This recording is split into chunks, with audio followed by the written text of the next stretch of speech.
there we go.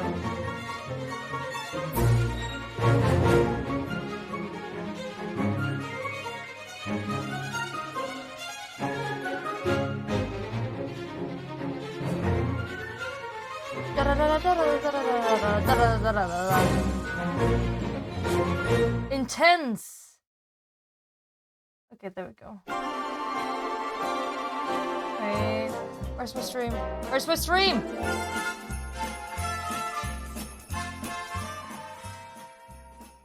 There we go.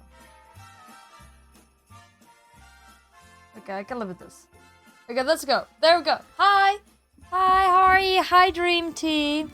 Hi, Esker. Hi, Nafi. Hi, Lizzo. Hi, Tavikas. Hi, Ashton OneScript. How are you all doing? I would never be scuffed. What do you mean? Oh, no. Oh, I mean, hi, Patrick. Sorry, I'm a little bit tired. I'm very tired, honestly. I wanted to say hi, at least. Hi, Brivels. I'm tired and exhausted. Do you see? I have a work uniform on. See, I have a work outfit on. Because why? That's the reason I started this time. Because, oh my god, I was working.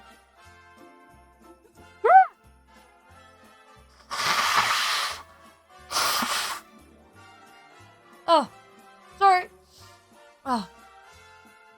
Okay. Hi, Rosie. It's rain time. Now you can leave again. Exactly. I said hi. Time to leave. I'm out of here. Yeet. Let's just watch YouTube. I mean, if you have anything good to watch, sure. You got enough for today. Yeah, Esker's like, it's enough just to see her. Then I'm out. I have to say, I'm tired of being sick, though. It starts to get a little bit tiresome. I think, okay, I did think that the amount of times I would be sick this year would stay on one hand. But no. No. It had to get in on, like, the other hand. I think that's a record of how times of being sick in 1 year. I mean, technically I was never, like, completely well from the last time. So I guess it's like, to say, I think it's a new one though.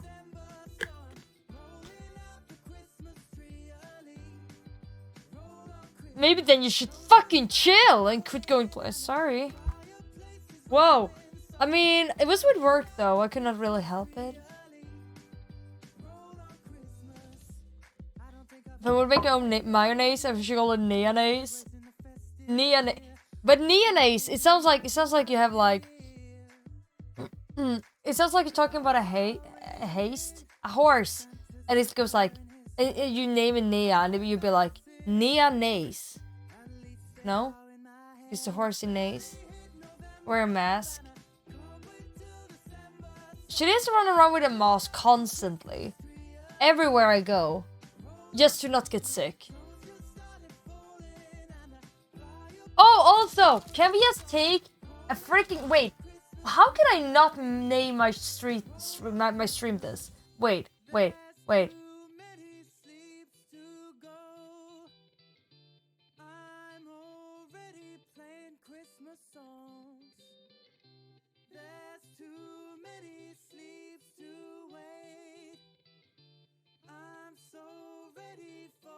Okay, can we just take it? Wait, I just have to rename my stream, because how can I not name my stream this? Because can we just take an opportunity to look at this amazingly beautiful hat? Hazmat suit. Yeah, I should always walk around with a hazmat suit. There. Look at this. Look at this beauty. Do you know? Oh, Ripples, I can't wait. This is awesome. Okay, can we just take an opportunity to look at this amazing hat? Do you know who won this? Do you know who won this? I did. Yes, I did. Do I deserve it? Absolutely not. But I won, so no one can come in now and say that I suck at cooking. Because I won the cooking competition at work. Le moi. Was I alone in the team? Absolutely not. Thank God for that. But I won.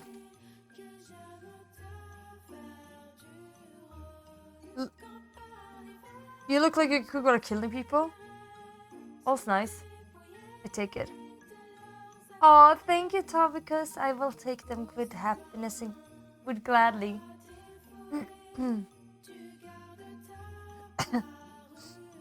Yeah, Pong's pie is amazing. I'm just gonna say that. But yes, see? Yeah, me and cooking. See?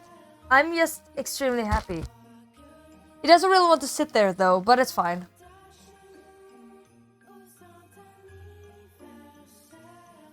That doesn't work normally, right?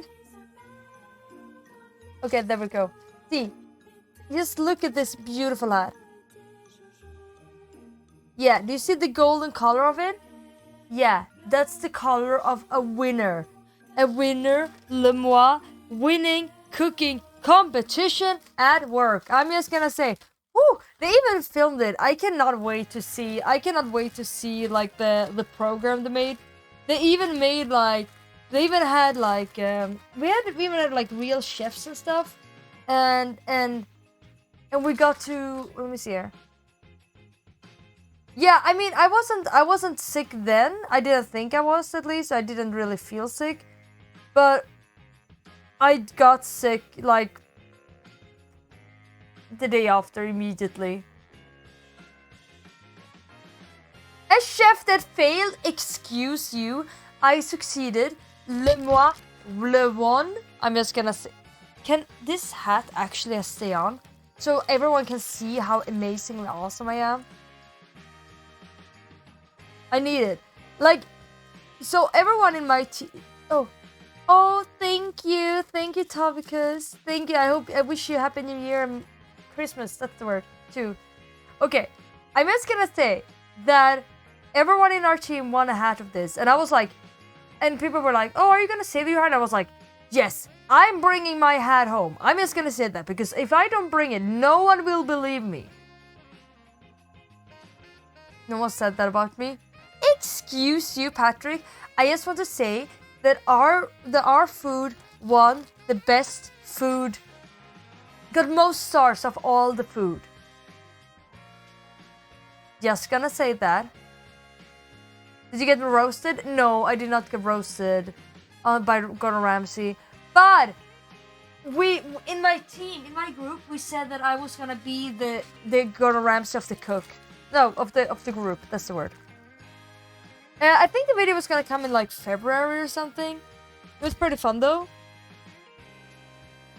So I bribed? You still don't believe me? Excuse you. I did not bribe anyone. I was just awesome like that. What can I say? I promise, I really did a really hard work with slicing that cauliflower, and also I also whiskered the butter. Yeah, I worked really hard. I mean, I did so much cooking in our group. Promise. There's something about lamb sauce. No, I did not cook Bert. No, I did not cook Bert. So we in our at work. So we were like 40 people, and we were divided into different groups with like 5 in each team, I think, and each team got a dish that we were going to cook. And everyone were kind of like, everyone are drinking a fair bit as well, so everyone were like semi-drunk. And then basically each team was like cooking each dish, and then we're all eating all the dishes, and then we all got to rate each other's or everyone's dishes. And our team, our group, got the best rating. From 1 to 3 stars. Each person could rate any dish. And my dish got... We had it was all about cauliflower. It was like cauliflower in the oven with cauliflower foam and brown butter with sea berries, I think it's called, and some leek or something, and then some roasted pumpkin seeds, I think. Yeah, with rosemary, and and also like sliced raw cauliflower that you like put on. And I sliced the cauliflower that was you gonna put on. Like you literally only have a mandolin, and you go like like that. That's all you do. I worked really hard with that though, and I did a really good job. The chef said so. And then I also whiskered the butter that was gonna be brown. Yeah, so it wouldn't like go burnt. Ignoring very good messages. I'm not ignoring anything. But to ignore something, you need to notice it. You stole the hat from someone else, and that's why you want to stay on. I did not steal this hat. I did deserve it. I earned it. Yeah. Drinking and cooking. I didn't touch the stove so much. But it was kind of fun. I did not drink like a sailor, just a little bit. Oh, what did you bake, Topicus? Let me know. Yeah. It went great. Yeah, the chef approved of my cooking. I mean, I sliced cauliflower. I would actually be kind of impressed if I did actually fail that. But I didn't. So, I have such a headache. I worked until like I worked until very recently. Like 1.5 hours ago. And then I had to get home. Even later, I think. I don't know. I tried to get home. I had to work over. I was like, okay, I will finish at 8. And then I was like, okay, that's good. Then I can get home and like not start too late. And then I was like, okay, the group we had was a little bit late. I was very excited. A little bit hard to listen. But they had a very fun time, and I had a fun time too. A great time. But I was like, shoot, I end up a little bit late, and I'm home late. But yes, it was great. Wait, yeah, she was right, just a little bit. Not that bad. Not as bad as most of that. Okay, let me see. See? Do you see that? That's how it looked like. It was like a knockoff. You can barely see the name there, but there's a name. It says there. Can't even see it. Oh, maybe it's too dark. See? There. It's like worst. Yeah. The worst chef, basically.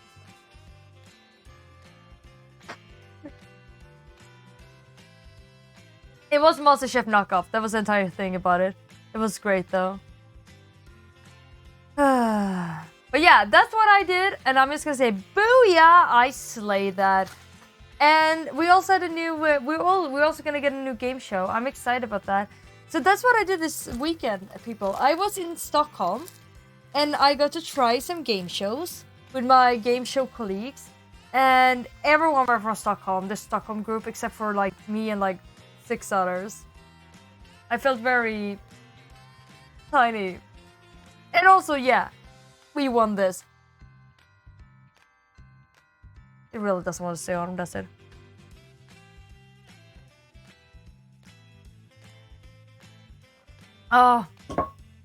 So, anyways, Thursday. I'm sorry, I'm sick and I absolutely feel dog shit. But I really wanted to like stream today, so I feel just sad because I haven't done like my what's it called now, the I haven't done the calendar thing. I just haven't been able to, honestly. But I've been thinking about Thursday, so it's gonna be at Christmas time. Oh, you did gingerbread cookies. Well, that's exciting. Wait. Oh, I should do. Yeah, talk about that. Oh, I haven't decided if we're gonna do a gingerbread house or wrapping gifts. Has to be one or the other. If I do a gingerbread house, I think I will buy one and I will just decorate it. Baking takes such a freaking long time. Why not both? Do I want that stream to be like 12 hours long? It wouldn't be the first time though. Yeah, I know, it's been such a long time. On Food Fun with Flags.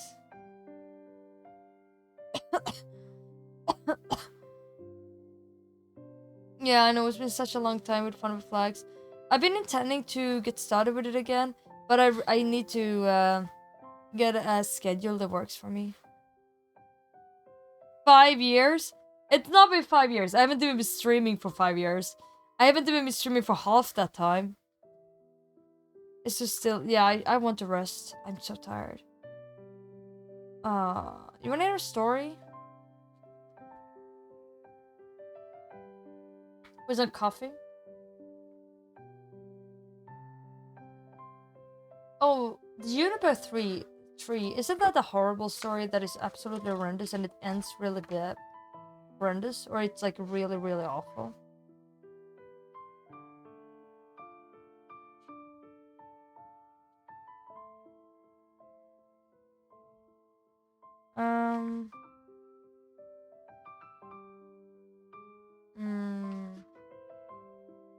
Donkey cabbages. I've aged 5 years since the last year guest stream. Excuse you.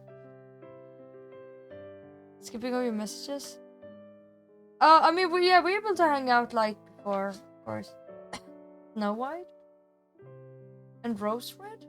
Wait, there are 2 Snow White stories.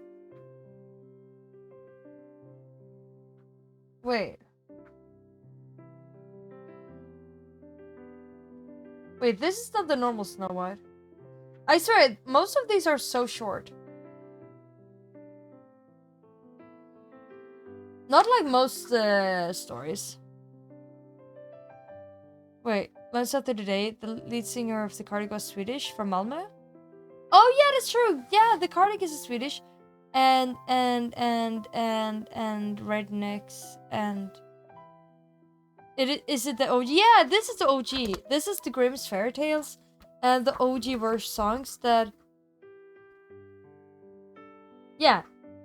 Taken from Margaret Hunt's translation, Grimm's Household Tales, from 1884. So this is the original ones from 1884.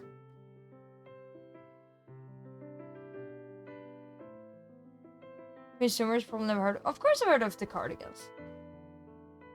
You want to help with the gingerbread? Okay, Furby. Oh, I don't know. I need to do more planning. Not lots of time of planning left though. Is it the brutal story? No, it's not. Because yeah, I got that at Barnes and Noble. So nice. I bought so many there. There's still some I want to buy there, but it's Barnes and Noble that only exists in USA. Very sad. There's an intro here to it. They talk about how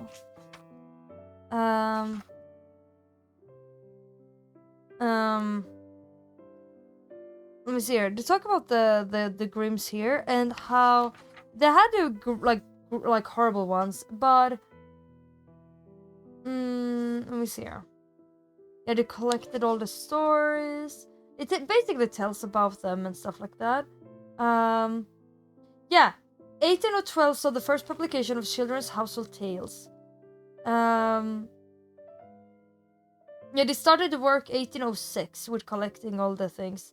Yeah,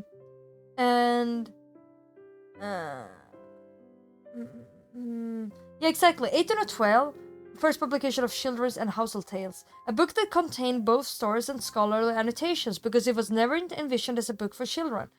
Rather, as Zipes says, the book was simply part of the grand project to excavate the natural poetry of the German people.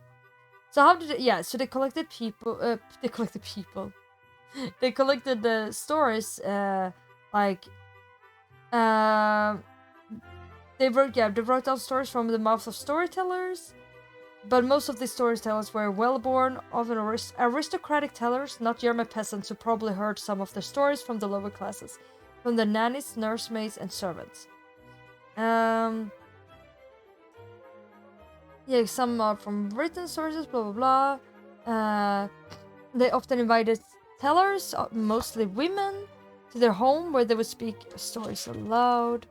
Yeah. In the brothers' notes were hundreds of stories, but not all were finished. Some remained in fragments or without endings. Many are variant versions of the printed tales. Yeah, but the published stories we can see of the Grims have smoothed out, revised, and rewritten the stories to make them livelier, more sequential, and resonantly moral.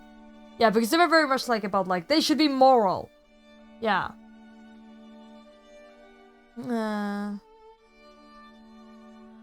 Wait, 18 of 12. Oh, 1812. Oops. Oh yeah, I saw the Lizzo. That's what I said. It depends on more. I need more planning. Yeah, exactly. So as I said, the first volume of Children's and Household Tales was not an immediate success, nor was the second, edited for the most part by Wilhelm, which came out in 1819.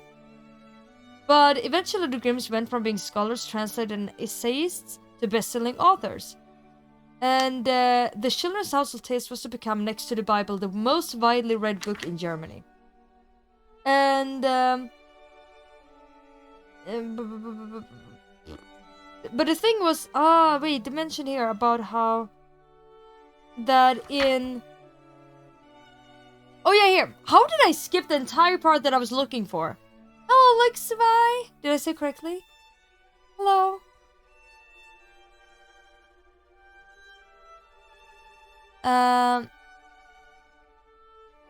You're nothing to, if not helpful to other people. Well, that's very nice. I'm a little bit sick. I'm looking in my storybook of what's called Grimm's Fairy Tales. Here, the part I skipped. That was the important part. Was that in the brothers' notes were hundreds of stories, but not all were finished. Yeah. These revisions reinforce motives and draw characters more clearly. In other words, they make the stories more literary than word of mouth. They also got rid of erotic elements that might offend their mostly middle-class audience. And from the 1819 edition on, Wilhelm purposefully edited the stories to make them appropriate for children.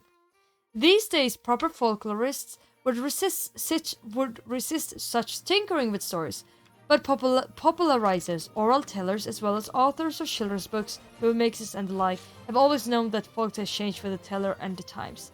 So basically from 1819, so the original 1812 was kind of brutal, but from 1819 and forward, they ended up making them like, not that bad, so to speak.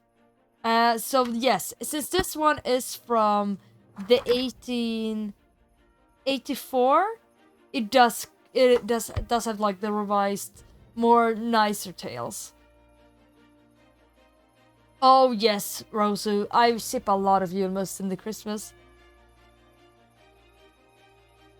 But yes, there are a lot of stories in here. They mention here about the juniper tree. It's a horrific story of family dynamics. But yeah, I could tell you a little story if you want to. Maybe a little bit longer than most of these. Like, for example, the story about the nail. Such a long story, right?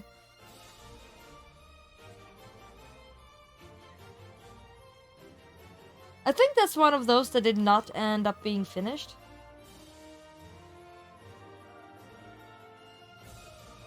But some of them are slightly longer, though.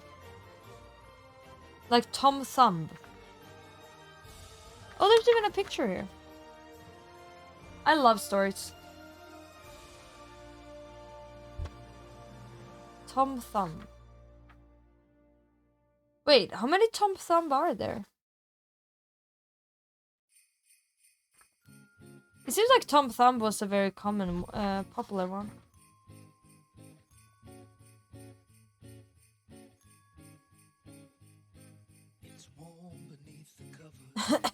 Sweet porridge. Here's a short one. Talk about porridge, because Christmas is always about porridge, right? Oh, okay. Good night, Pongs. See ya. Good night, Punk. Sweet dreams. Sweet porridge. You wanna hear a porridge song? A porridge story.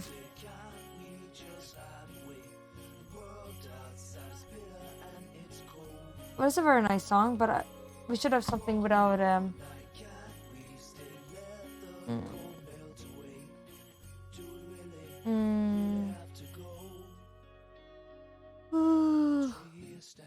Let me see if I can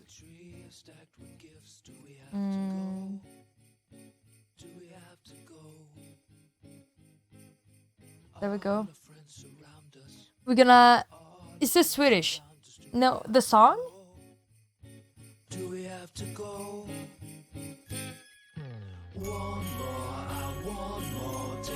I don't think. I think it's English.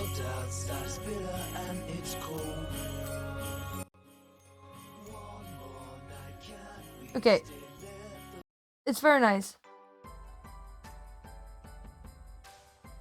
But we are going to have a little bit.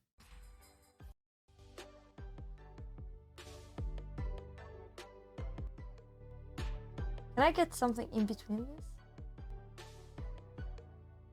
Okay. There we go. It's America! Exactly! Yeah, apparently you are, Lizzo. It's okay, I forgive you for this one time. Okay, are you ready to hear the story about porridge? No, sweet porridge. It's very short. Like, literally. Very short. Oh! Oh, oh. Oh, I thought you meant that message. Wait, did I miss it? Oh, yeah, of course, points. Okay. Oh, gosh, I feel shit. Okay. I want to dig up our what's it called? Our open fireplace. So we could sit by the fire and read stories. Good night, punks. Maybe we'll help you. Yeah, okay. Sweet porridge. Don't expect it to be really good, because it's literally less than 1 page long. I will fall asleep if I read slower. Okay. I also realized my clothes are lying around. Shoof. Close enough. Good enough. There we go.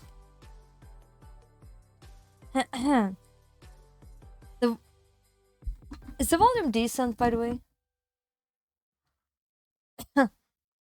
I don't know anything about football. At all. Okay. There was a poor but good little girl who lived alone with her mother, and they no longer had anything to eat. Sad.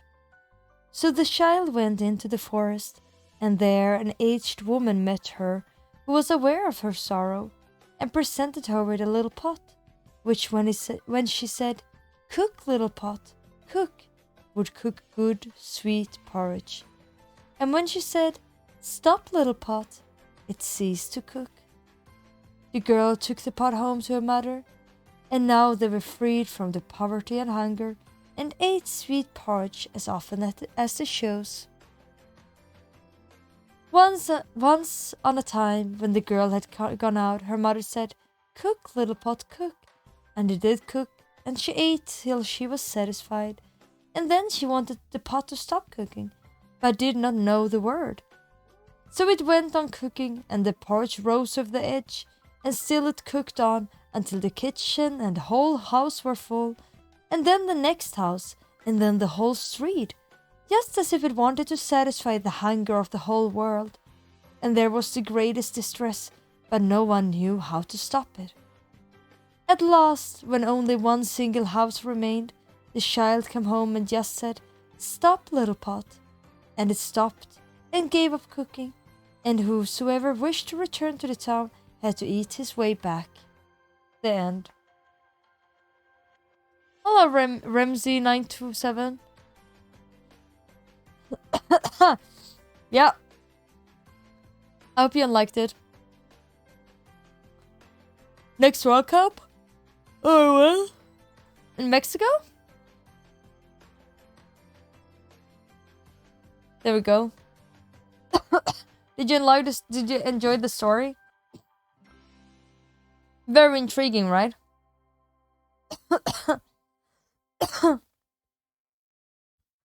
Is there any story that is like longer than like 3 pages? I don't feel worried about... Oh, thank you, Nappy. Thank you.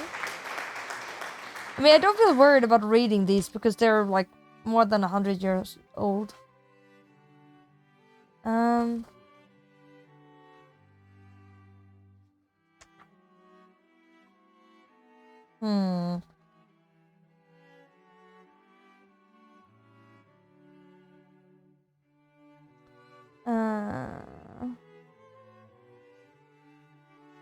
I'm looking. Did you enjoy the story?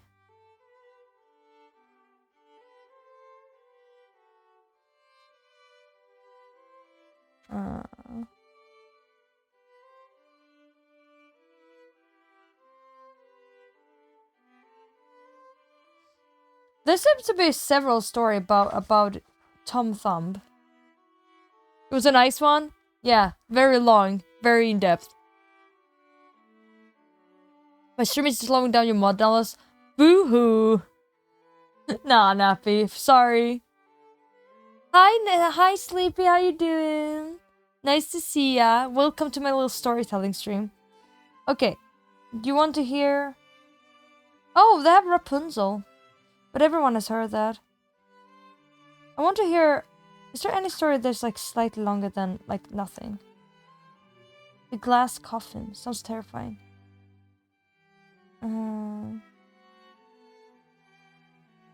Okay. Do I have some long one? Or semi-long? 1 eye, 2 eyes, and 3 eyes. I did love having like things with 3 in it. The knapsack, the hat, and the horn. They always end up being poor.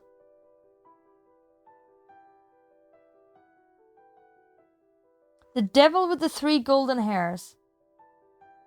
Exactly. Rapunzel, Rapunzel, can you throw down your hair? The devil with the 3 golden hairs. How long is it? The girl without hands. Gosh. The sea hare.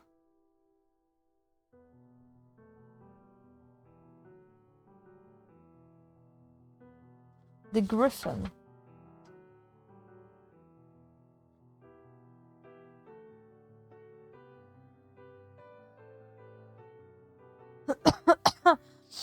You want to hear the story about the devil and the 3 golden hairs?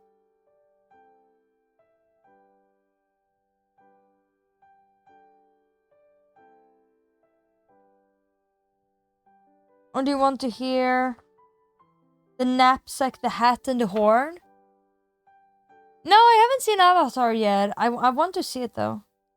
Oh my god, they have Rumpelstiltskin. Of course they do. That was a very short one. Have they shortened them down? The 3 feathers. It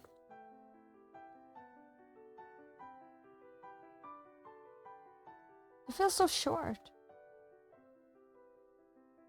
Ah! I think you will like this one. The hut in the forest. Okay. I decided. Okay, are you ready? The hut in the forest. You will like this one. You got a great word in it.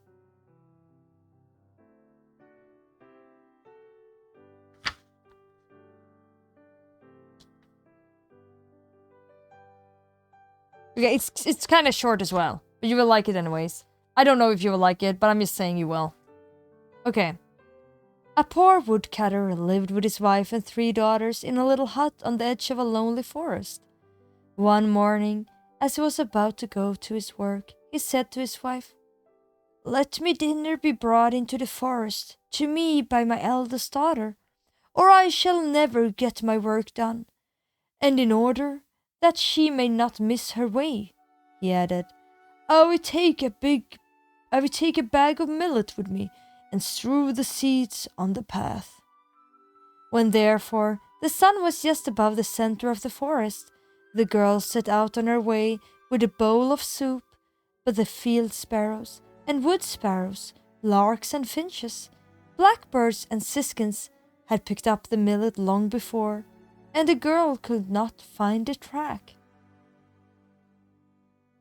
Then, trusting to chance, she went on and on until the sun sank and night began to fall.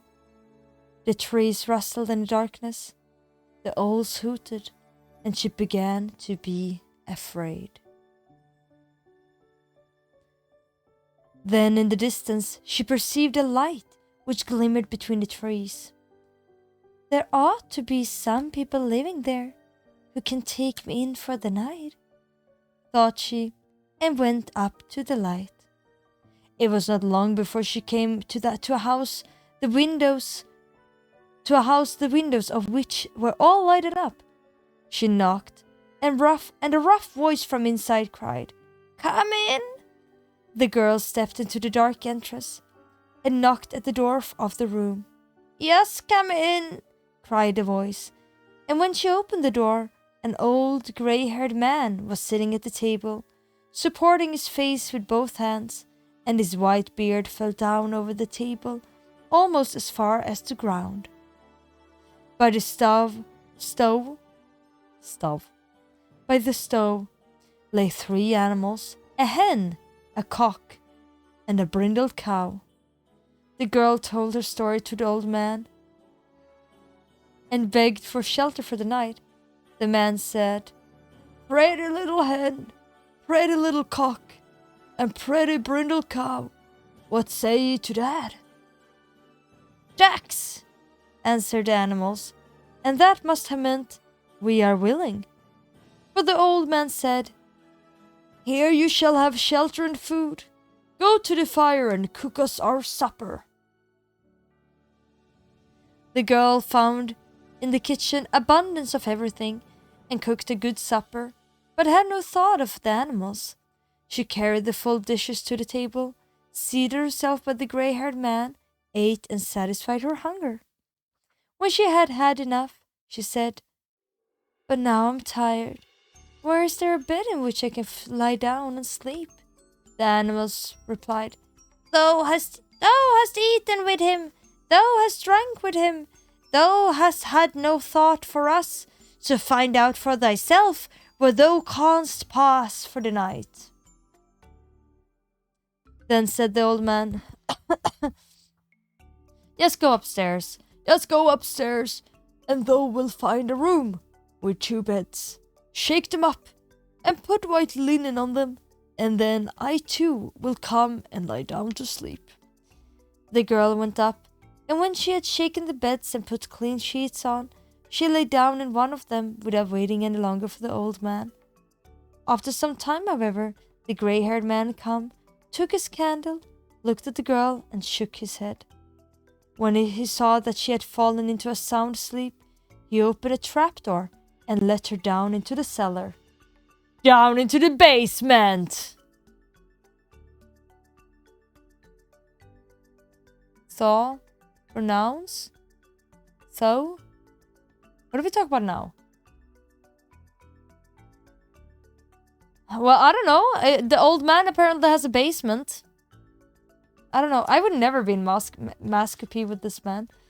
Late at night, the woodcutter came home and reproached his wife for leaving him to hunger all day. "It is not my fault," she replied. "The girl went out with your dinner and must have lost herself, but she is sure to come back tomorrow." The woodcutter, however, arose before dawn to go into the forest, and requested that the second daughter should take him his dinner that day. "I will take a bag with lentils," said he. "The seeds are larger than mullet. The girl will see them better, and can't lose her way." "Hi, Tekeli, how are you?" "What? You don't want to hear my story?" At dinner time, therefore, the girl took out the food, but the lentils had disappeared. The birds of the forest had picked them up as they had done the day before, and had left none. The girl wandered about in the forest until night, and then she too reached the house of the old man, was told to go in, and begged for food and a bed. The man with the white beard again asked the animals, "Pretty little hen, pretty little cock, and pretty brindle cow, what say ye to that?"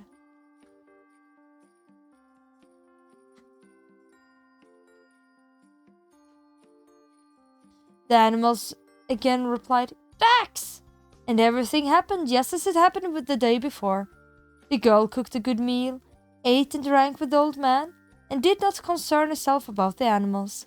And when she inquired about her bed, they answered, "Thou hast eaten with him, thou hast drunk with him, thou hast had no thought for us. So find out for thyself, where thou canst pass the night." Sorry, Kelly. I should have so you can read it. When she was asleep, the old man came, looked at her, shook his head, and let her down into the cellar. To the basement with them. To the ranch. To the ranch. No, don't be it, Kelly. On the third morning, the woodcutter said to his wife, "Send our youngest child out with my dinner today. She has always been good and obedient, and will stay in the right path, and not run about every wild humblebee as her sisters did." The mother did not want to do it, and said, "Am I to lose my dearest child as well?" My dearest child? Wow, rude. Poor other children. "Have no fear," he replied. "The girl will not go astray. She is too prudent and sensible. Besides, I will take some peas with me and strew them about. They are still larger than lentils and will show her the way." But when the girl went out with her basket on her arm, the wood pigeons had already gotten all the peas in their crops, and she did not know which way she was to turn. She was full of sorrow, and never ceased to think how hungry her father would be, and how her good mother would grieve if she did not come home. At length, when it grew dark, she saw the light, and came to the house in the forest. Such party music.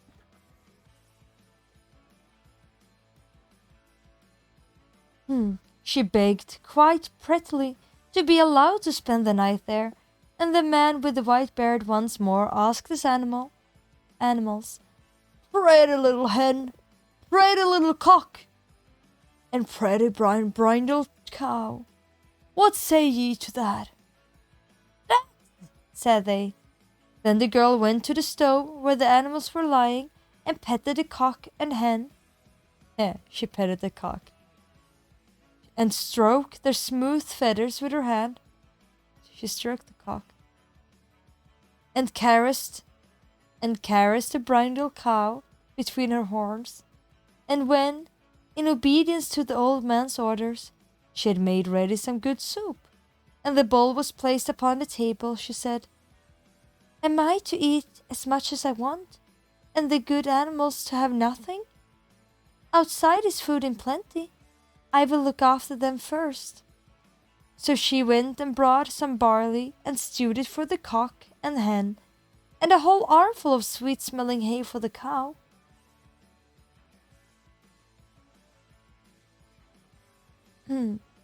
"I hope you will like it, dear animals," said she, "and you shall have a refreshing draught in case you are thirsty."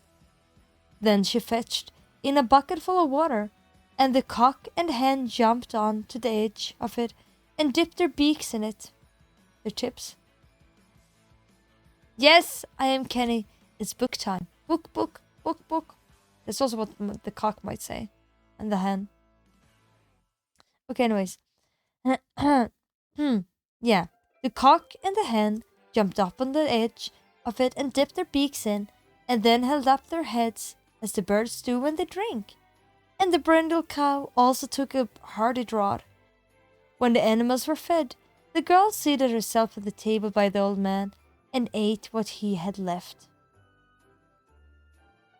I am reading to you. Story time. I'm very tired and kind of sick, so I was like, we're doing story time today. The other two, her older sisters had gone lost in the forest and came to this old man, and now they got basically put into the basement. To the basement! Yes, of course. If there are pictures, I will 100% show them.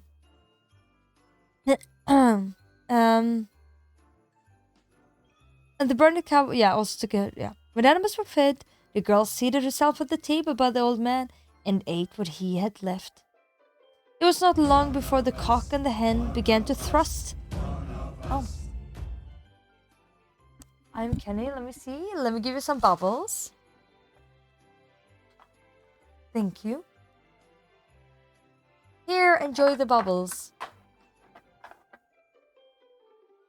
There we go.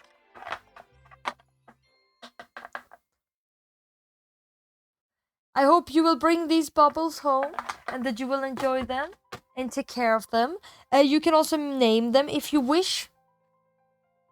You can also name them if you wish. Kenny and Benny and Lenny or whatever you wish for. It's an old Viking tradition. How are you gonna stop in the middle of the thrusting cock? I'm sorry. Just happens. It was not long before the cock and the hen began to thrust their heads beneath their wings, and the eyes of the cow likewise began to blink. Then said the girl, "Ought we not go to bed?" SpongeBob. SpongeBob Vikings, who tells the difference, am I right? Then said the girl, "Ought we not go to bed?" Pretty little hen, pretty little cock, and pretty brindle cow. What say ye to that? The animals answered, "Dax! Thou hast eaten with him, thou hast drunk with him, thou hast had no thought for us. So find out for thyself where thou canst pass the night." Then the maiden went upstairs, shook the feather beds, and laid clean sheets on them, and when she had done it, the old man came and lay down on one of the beds, and his white beard reached down to his feet. The girl lay down on the other, said her prayers, and fell asleep. She slept quietly till midnight, and then there was such a noise in the house that she awoke. There was a sound of cracking and splitting in every corner, and the door sprang open and beat against the walls. The beams groaned as if they were being torn out of their joints. It seemed as if the staircase were falling down, and at length there was a crash, as if the entire roof had fallen in. As, however, all grew quiet once more, and the girl was not hurt, she stayed quietly lying where she was, and fell asleep again. But when she woke up in the morning, with the brilliance of the sunshine, what did her eyes behold? She was lying in a vast hall, and everything around her shone with royal splendor. On the walls, golden flowers grew up on a ground of green silk. The bed was of ivory, and a canopy of red velvet. And on a chair close by was a pair of shoes embroidered with pearls. Cut a cake in half. Exactly. SpongeBob is a traditional Viking name. No problems here. The girl believed that she was in a dream. But 3 richly clad attendants came in and asked what orders she would like to give.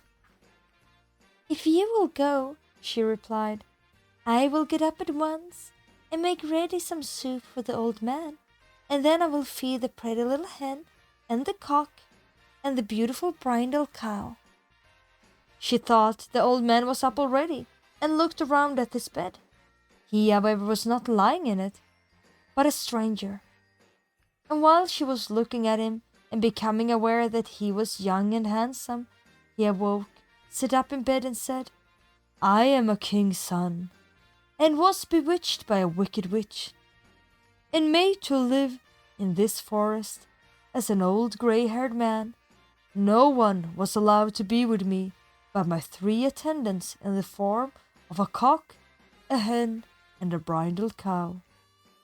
The spell was not to be broken until a girl came to us whose heart was so good that she showed herself full of love, and not only towards mankind, but towards animals.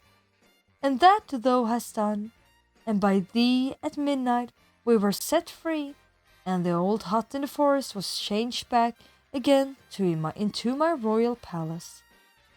And when they had arisen, the king's son ordered the 3 attendants to set out and fetch the father and the mother of the girl to the marriage feast. But where are my 2 sisters? Inquired the maiden.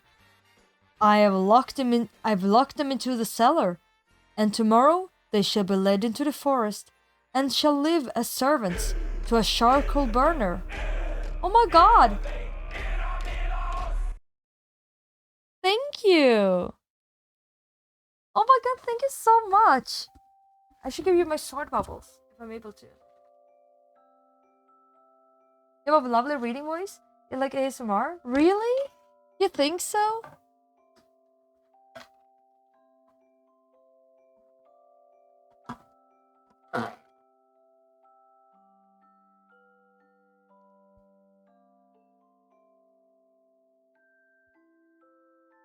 There you got some of my sword bubbles.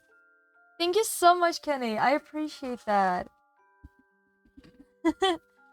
So much. I'll stream now. Oh yeah, I should. What should I name it? Story time. Fairy tale reading.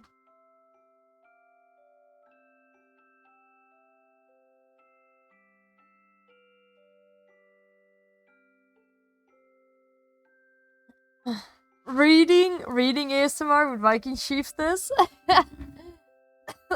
You think it's that good, really? Oh, I should finish the story. Yeah, I have locked them into the cellar, and tomorrow they shall be led into the forest, and shall live as servants to a charcoal burner, until they have grown kinder, and do not leave poor animals to suffer hunger. And there you go. That was the story. Cult leader. Yeah, Kenny, do you like my Skyrim poster? Or actually it's like a fabric one. I love Elder Scrolls a lot. Oh. Oops. Okay, there we go. Now you have a space. Are you happy now? Cult of Cthulhu? We have a Viking cult here. It's pretty awesome, like if I say myself. Yes, Kenny. Thank you. I completely agree. It's great. It's my favorite franchise of all time.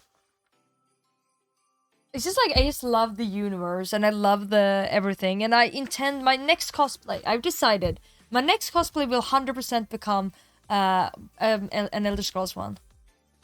Thank you, Rob My Steak. It's nighttime. True. I hope you enjoyed the story, though. I'm happy you enjoyed it. Oh yeah, this is my work outfit, by the way. You know how I am a game show host? This is my game show host outfit.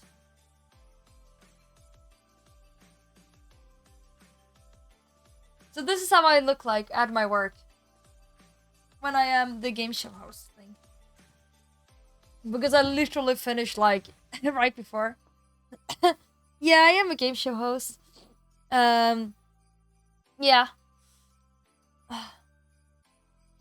My hair. Oh, thank you. My bangs are really messy though. I literally just like went straight home, and like it's so rainy and like awful weather outside, so my bangs is a complete mess.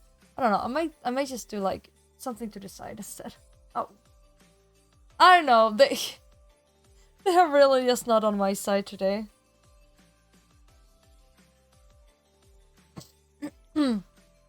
Squid Game. Yes, that's the game show I'm hosting.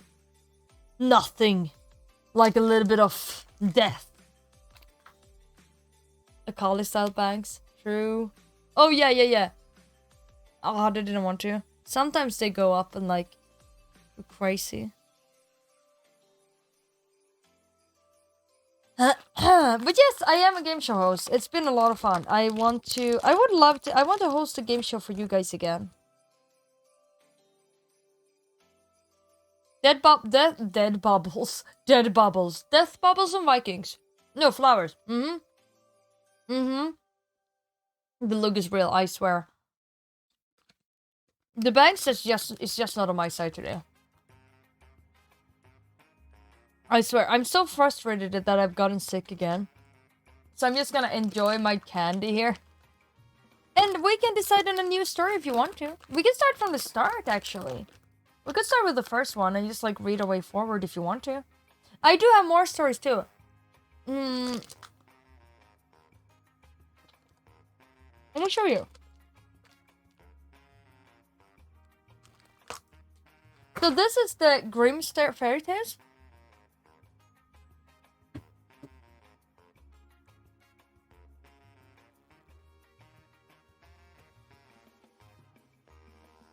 I have been abusing my immune system really badly.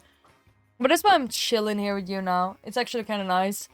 Usually I start to play some video game right now, but it's actually kind of nice just to chill. And just like read a little bit.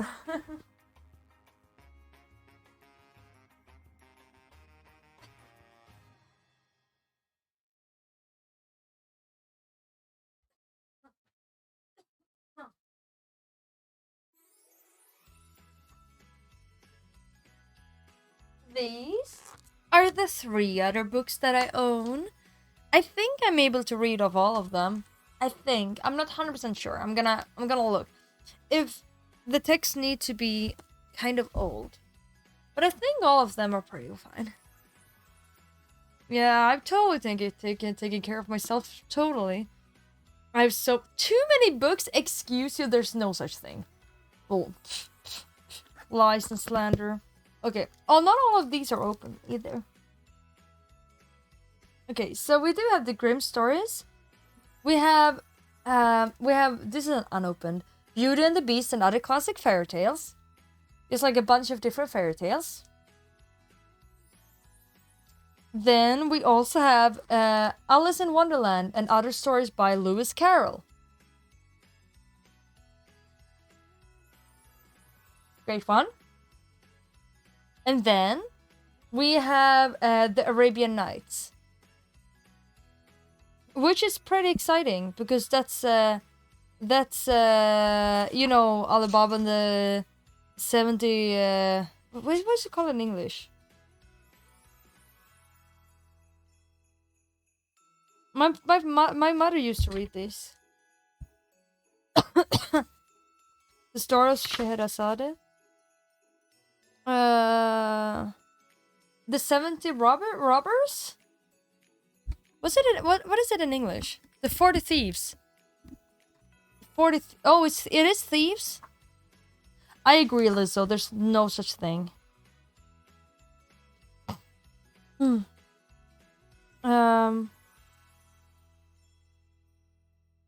we have Aladdin and the Wonderful Lamp. That's a very long story. Like, I mean, these are real long story, all of them. Sinbad the Sailor.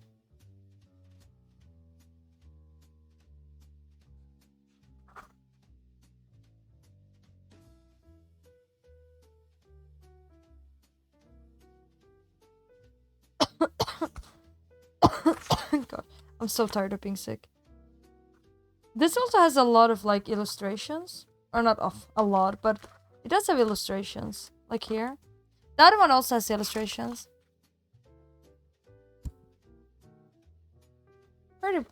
Pretty. And I'm pretty sure Lewis Carroll is old enough as well. And I'm sure the Beauty and the Beast ones are also old. I'm so curious. I kind of want to open this one because I want to know. Because I have so many like old stories that are like fairy tales that I love. That are not the most famous ones. And I'm also curious of if any of these are here.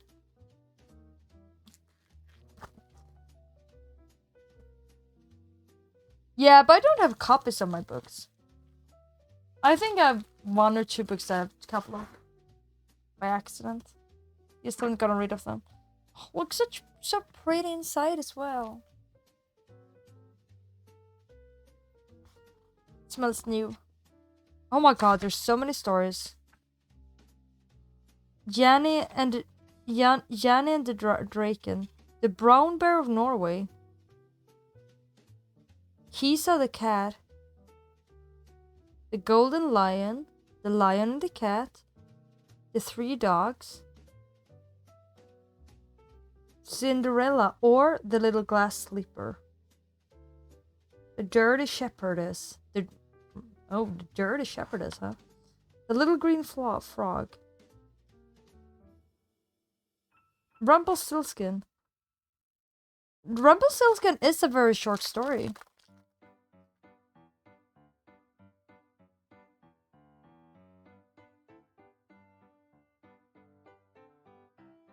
Does this one have, Oh, the 12 Dancing Princesses! I remember this one.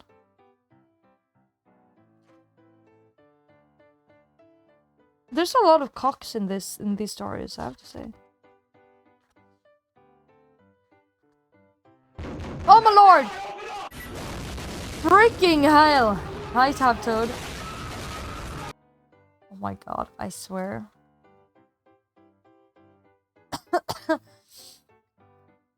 Yes, yeah. They're pretty naughty, Havtoad. There are a lot of cocks in these stories. And some of them are even thrusting their heads. We are for sure now awake. Yeah, the Dirty Shepherdess. I was just reading a story about... Not donkey cabbages, I was reading... Yeah, exactly. It was not long before the cock and then began to thrust their heads. Actual story. Okay, so we have the Grimm fairy tales. We have Beauty and the Beast and other classic fairy tales. Shit's a great verse. I feel like Lewis Carroll is a little bit like... I feel like we have to... That's some real long stories right there. And Arabian Nights are also really long. Like, I mean... Yeah, it's nothing sus at all. What are you talking about? It's just like a normal cock. Nothing weird. Yeah, because like most of like these... I mean, I think that Arabian Nights is a little bit of an investment. Telling-wise, as well. Yeah. It's a normal cock.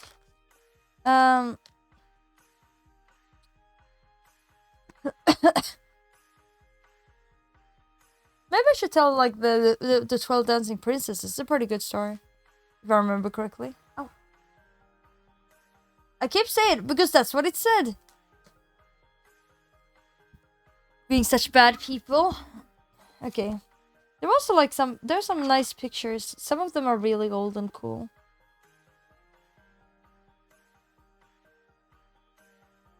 What is this? Oh, it's Cinderella.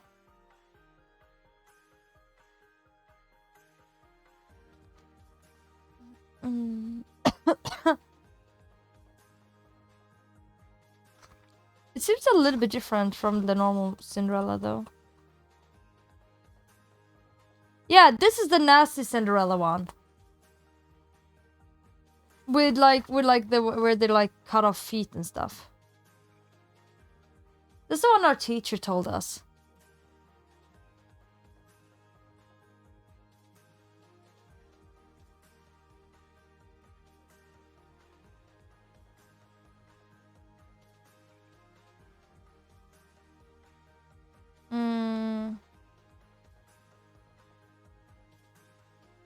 I don't know what you want to hear. The Singing Bone? King Thrustbeard? No! Oh, it wasn't Thrust.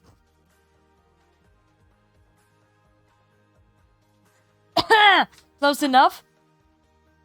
King Thrushbeard.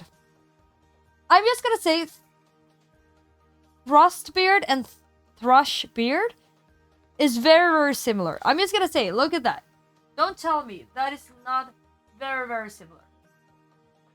See?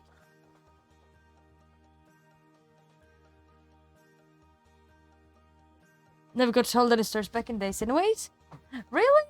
Oh, our teacher told so many of like the old stories. I love them. I am Frank. I'm streaming. I'm telling stories about King Thrustbeard. And Cox. The thruster heads. The elves.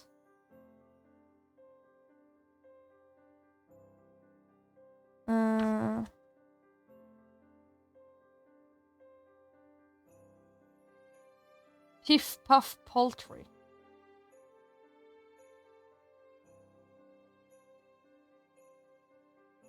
I'm so confused. There's so much information here. The Young Giant.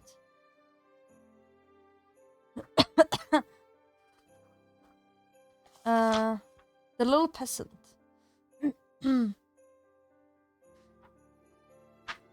What? Excuse you, Howtoad. I'm just telling the stories of them here. Oh, the Frog King. That's the one I read. I actually did read this one, I think, for you guys.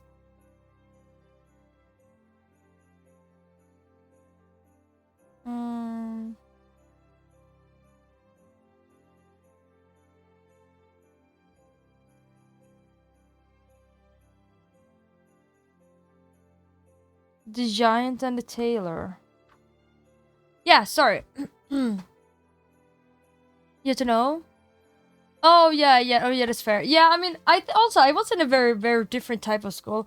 I was not like in a normal, like I was in Waldorf school, and they are way more like, I don't think they tell like normal like fairy tale stories in most school either anyways, honestly.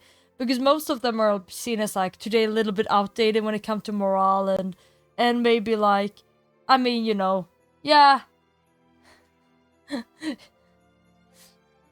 I mean, they're kind of like, you know, very, very stereotypical, you know, like, oh yeah. I mean, it's interesting though, because usually, I mean, like, the women are always getting married away and all of this, right?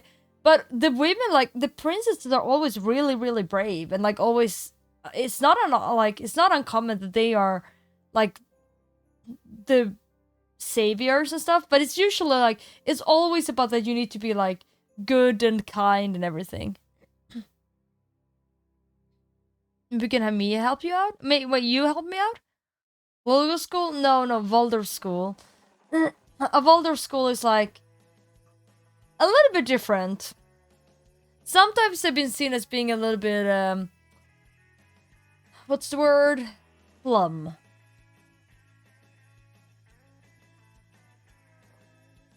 Ah! I did draw a naughty picture in Vera's shower, and it was, I do not regret it a second.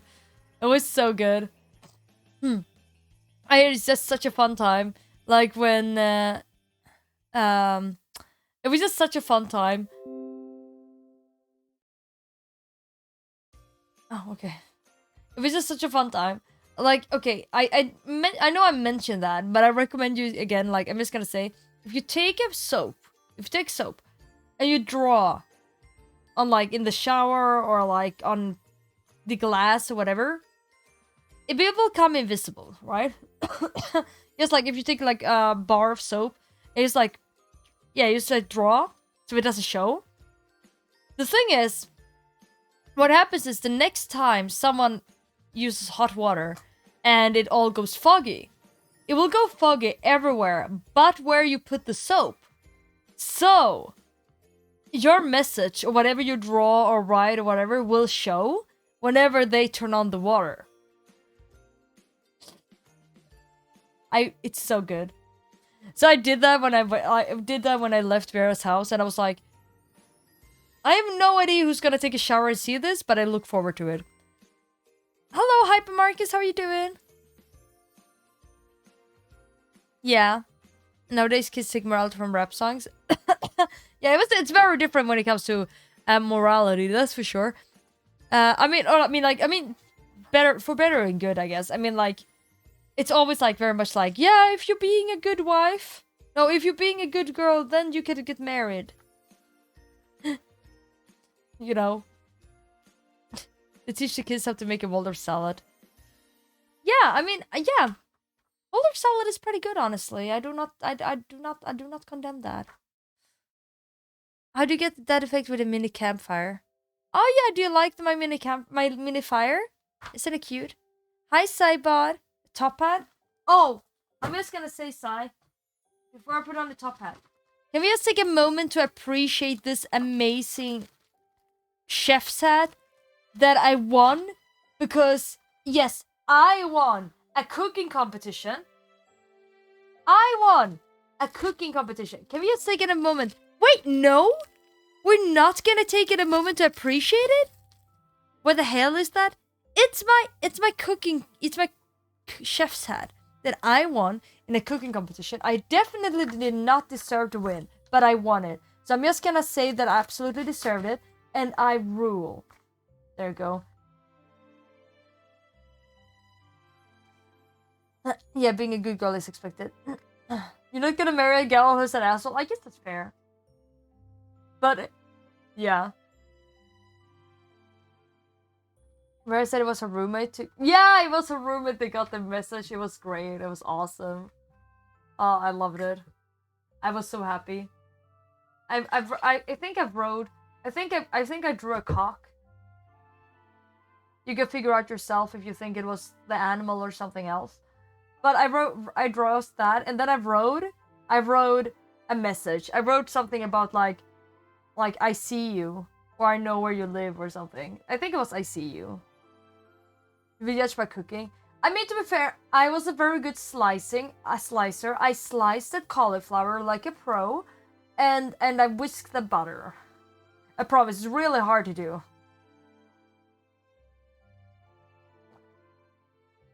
Video evidence? I mean, I will show you the video whenever I find it. Whenever they've done it. They were gonna release it in January, February, I think. Booyah!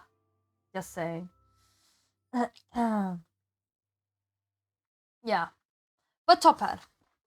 So you made KitchenAid? Yes, I basically, but I mean, I still did more than since we were 5 people in a group, and like we were definitely more people than we had tasks. So it was like one person in a group who ended up becoming his task was to look at the cauliflower that we were baking in the oven.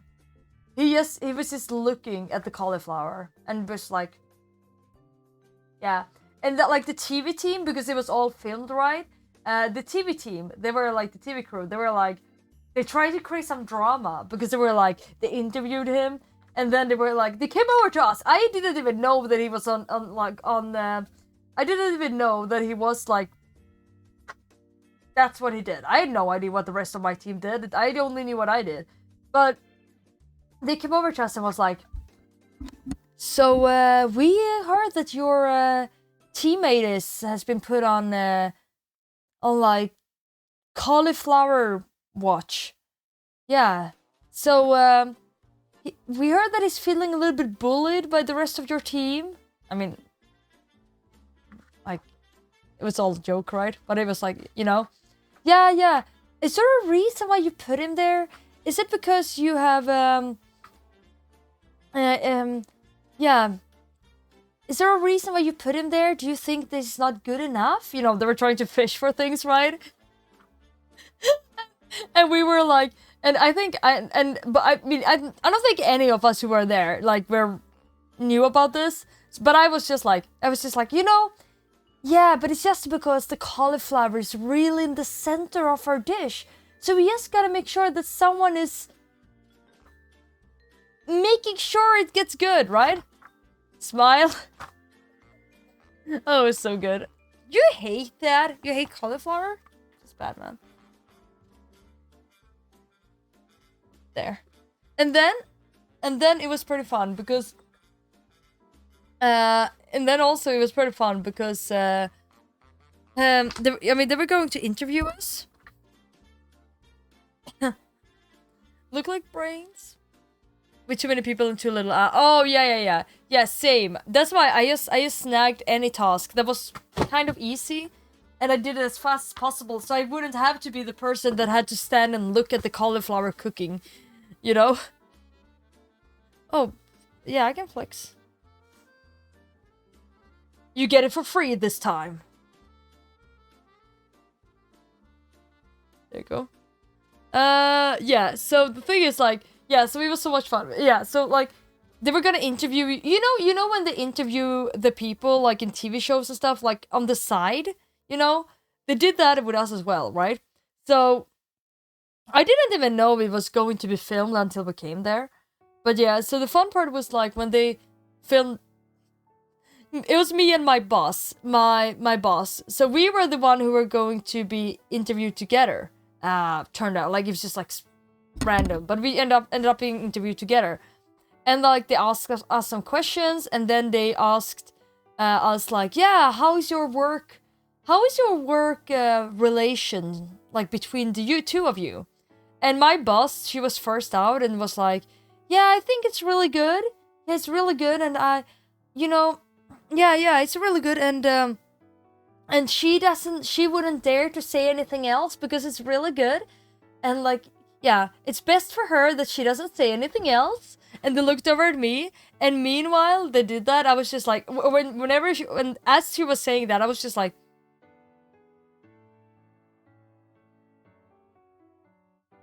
I was just looking, like sitting there and looking really pained. And as you know, as she said that, yeah, I shouldn't dare to say anything else, and everything is really good between us. And I was like.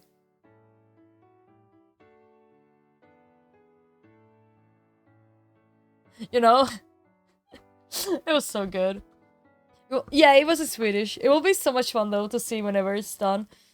Oh, my forearm? Yeah. I don't know, my forearm is decent. I mean, it's not as much as, like, back in the days. Hello, Bamse, how are you doing? Yeah, that was great, though. It was so much fun. If I put it this way... I mean, it was just like a joke thing. It was obviously not like MasterChef, but it was just like a parody of MasterChef, I guess, like inside the company. And I have to say, like, that it was just so much fun, and yeah, it was a lot of fun. But if someone would have told me that I would be in a cooking competition of any sorts, I would definitely think they would be lying, because I would. If anyone would have asked me to join a cooking competition, normally I would be like, I think I'll pass. But I do appreciate, I mean, it was fun anyways. I didn't really have a choice here. My endowments, how much I can lift? I have no idea. Not enough. It can never be enough. How much can I lift? I don't know. How much can I lift? Actually, I haven't tested that in a very long time. Oh, you're doing as good as me? Oh, as I look? Thank you. Oh my. Oh, stop it, you. I don't really feel that good. So I appreciate that you say I look that good, though. I mean, I hopefully. Unless you say that I look like shit, and that you mean that you feel like shit. Sus. Oh, if I can lift you? Oh, yeah. Easy. Or, yeah. I mean, it starts to get heavy, but yeah, I can lift that. They have a table tennis tournament? Oh my god, I hope not. I will get kicked out of the company for, like, hitting someone in the face. You mean that, Mega? Really? Thank you. Yeah, looks good. You'll need to go, Bamse. I got my eyes on you. Yeah. Yeah. But yes, it was fun times. I have to say, like, yeah, I look like as I feel. Wait, are you telling me I look like shit? Okay. Okay, I see how it is. Okay, wait, I can leave. Okay, Okay, yeah, you can read your stories on your own, my fair people. Nah, it's fine. It's fun. It's fun to have you here. It's fun to have you here. I say, gosh, I'm so sorry. I'm so tired. Like, I mean, I was working. I started at like 3, and then I ended up way too late. But I mean, it was like some great gangs. It was some great people and some great companies that we had a game show for today, and they were happy, and I had such a fun time. And I wish I could tell you more about my game shows. I wish I could tell you more. I would love to tell you more. I hope to be able to have a game show for you guys as well, like a proper game show, just like the ones that work. I don't look like a grandmother. I don't care if I look like a grandmother. Grandmother. I'm tired and sick, and then I'm allowed to look like a grandmother with my blanket. Ah! Wait, how is cradling? Yeah, we actually do not have a wheel. Not in my game show. I used to work with that though. I'm as fair as the fairy tales. What's stop with you? I mean, yeah, we need to decide on a story to tell. I could go for another Grimm story. They are very short. Or we could go with like the other stories. Arabian Nights is very long though. But there are some good ones in here if you wanted a longer one. The Goblin Pony.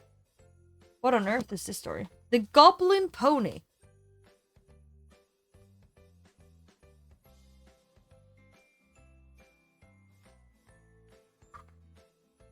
$6.48. It's only 2 pages long.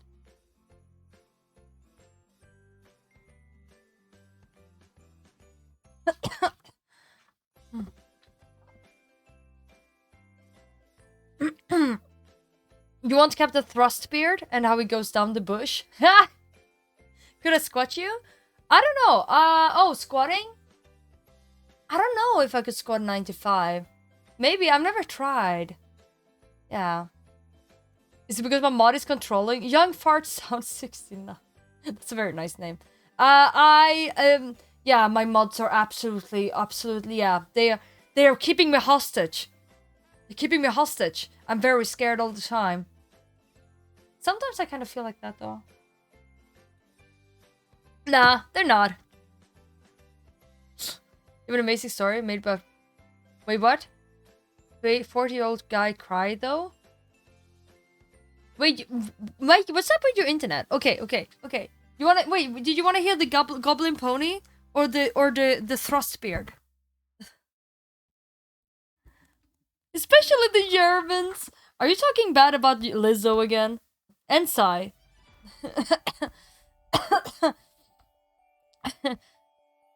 From the Grey Fairy book. Oh, here's about Peggy.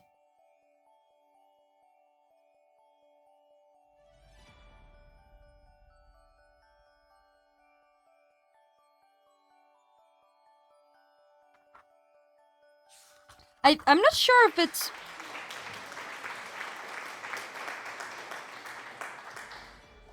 Oh, thank you. Thank you. Hi, Schnitzel. How nice to see you. God. Is me you taking hostage? Shh, don't mention my basement. Look, we've been past that.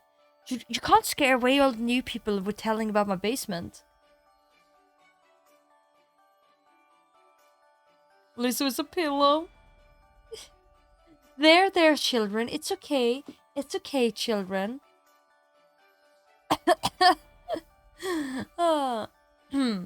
Okay. You want to hear the Goblin Pony? I'm not sure if it's really a good story. It's literally... Sorry. It's literally only this long. Like, it's literally only this. So I can't promise it's a very good story, but it's okay. You want to hear it anyways? We are reading fairy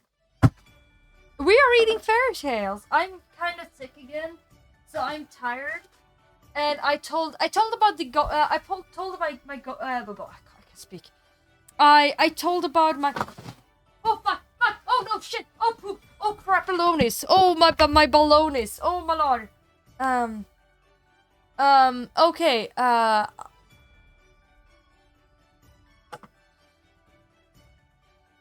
Do I have paper? like a lot of it. Ah! I may or may not have, I may or may not, you know, I've been missing, you know, it was snowing, it was cold, and now it's all melted away. And I've just really been missing the, the cold outside. So I thought it would be really nice to, if there's no ice outside, I thought it would be really nice to put some made up ice skating thing on my floor here. So I thought it would be a really good idea to spill out all my bubble goo on the ground, right? Oh, my toilet paper! Yeah, that's what I have. My toilet paper from last time I spelled.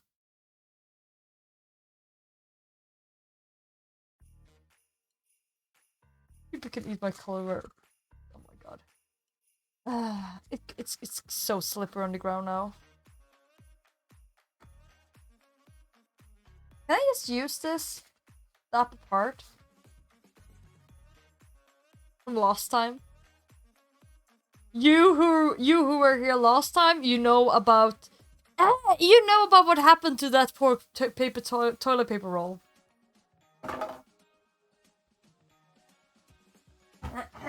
Not saying anything more. There we go.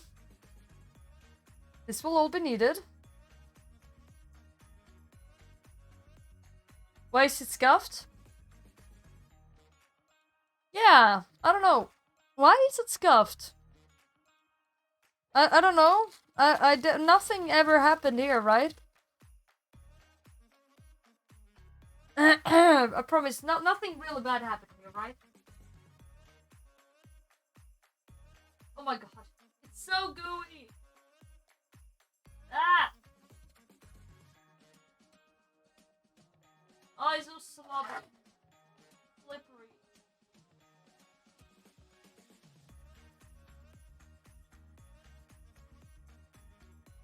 Ew! Ah, where's my... God damn it. Yeah.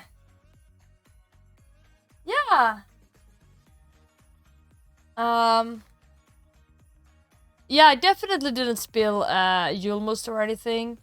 Definitely not. Last time. Let me see if I can. Where's my?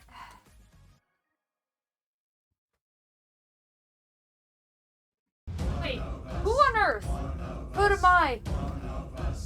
Oh, okay. Thank you, Sane. Challenge up my shoulders. I don't think this is what you expected.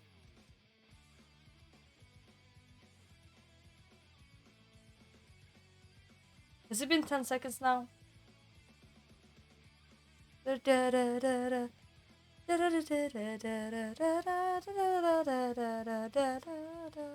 think that was 10 seconds. Ah! This is so gooey. Ah! Okay, I'm gonna see if I can wipe at least most of it up.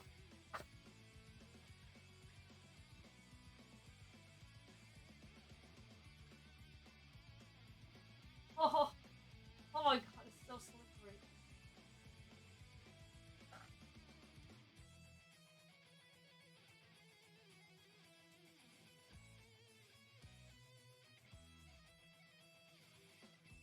Oh my god, it's just so much. The towels? I don't know if towels will help me more, honestly. I can just as well use my already scuffed toilet paper roll.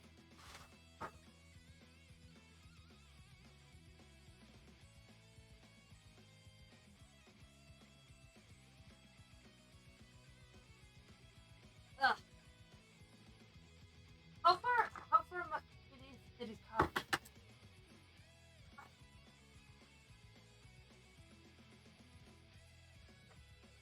Oh, it's up beneath here as well. Nasty. And after that, and oh, I would have loved to give you some bubbles for that follow, by the way. I'm just gonna wipe off the ground. There's ground above the floor here.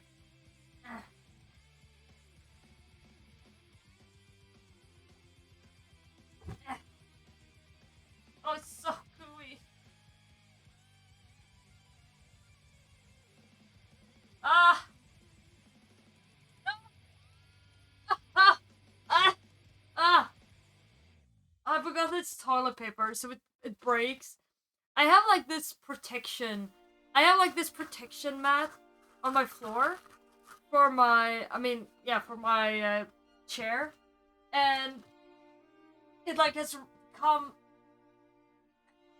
soap water underneath it, and oh no, no, oh there we go.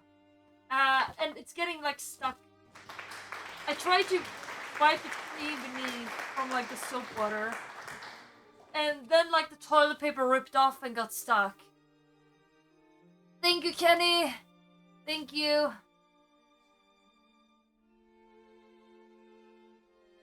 Yeah, household paper would be better than whatever this is. Okay. But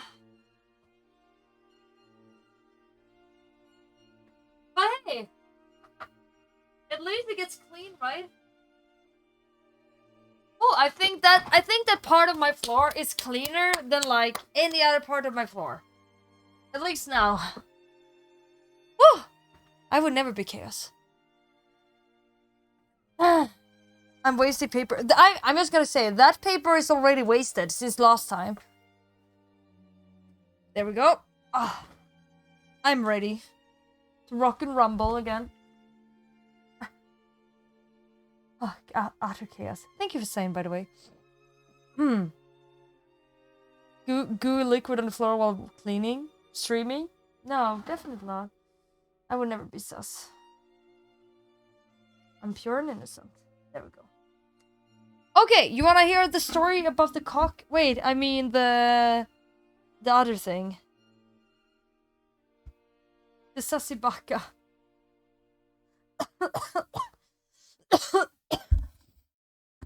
I'm just gonna say, almost all stories here got cocks in them. Where's the king who would have the king who would have a beautiful wife? Where's the story? Wait. I wanted to find the story again about the pony, the goblin pony. Here, the goblin pony, 648.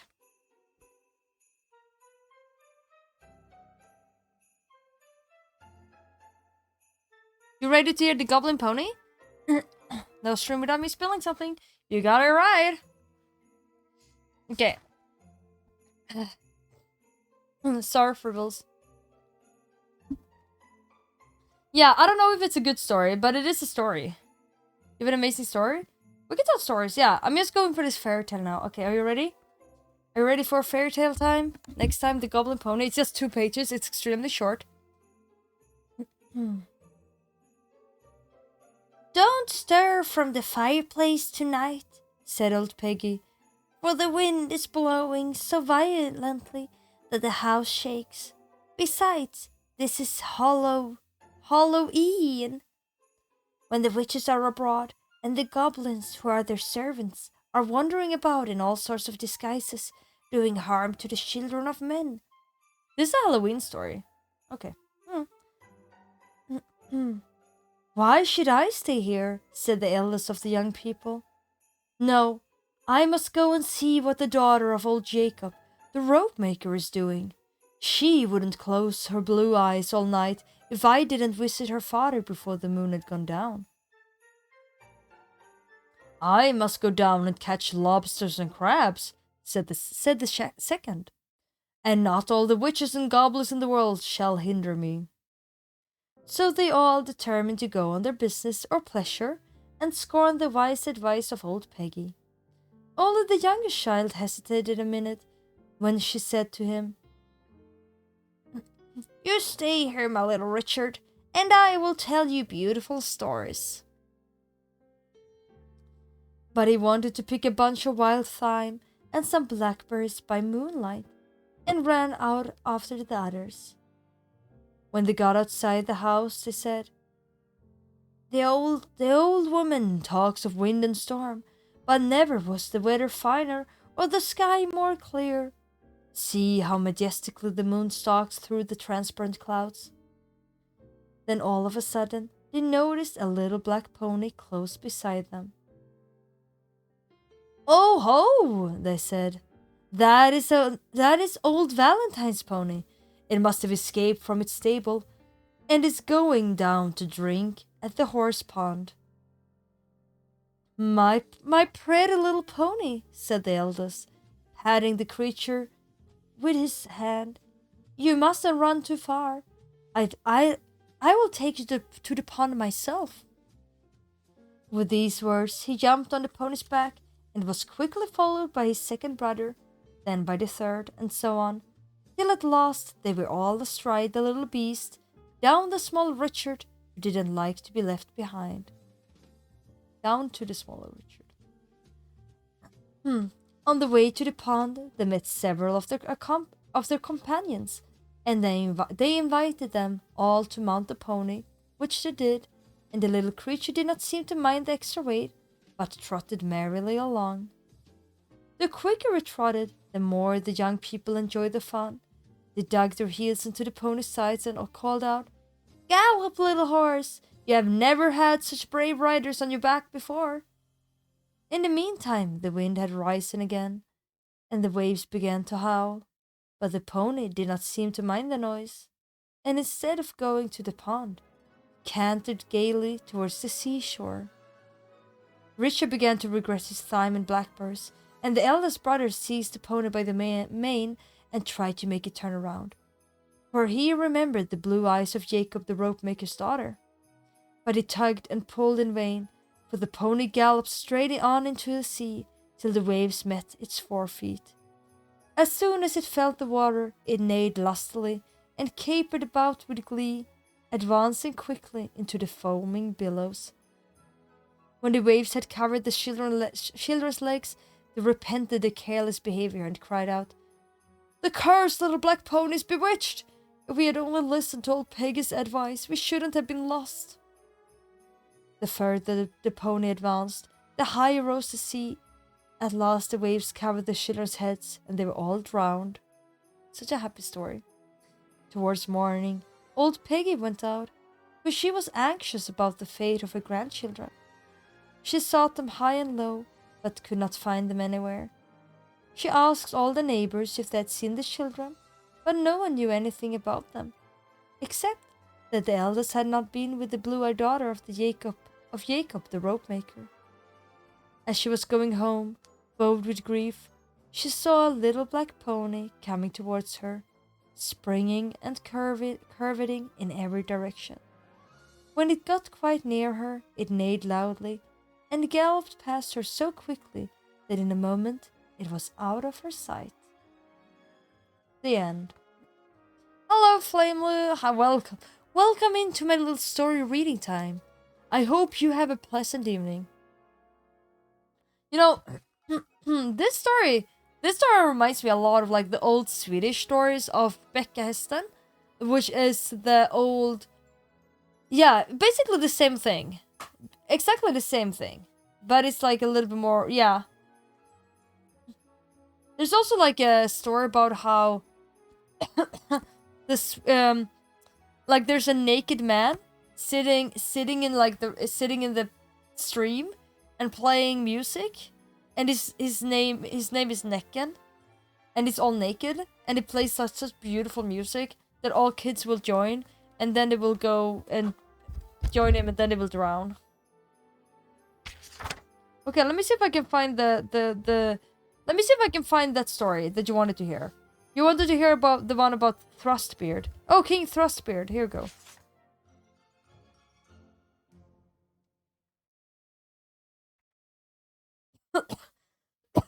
Oh God. Oh, it even got a drawing to it. Okay, sorry, I'm so sick.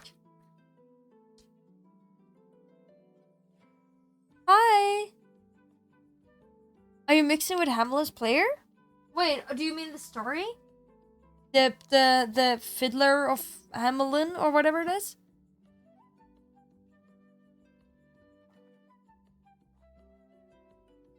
Oh. If I only could stop being sick, life would be so much better.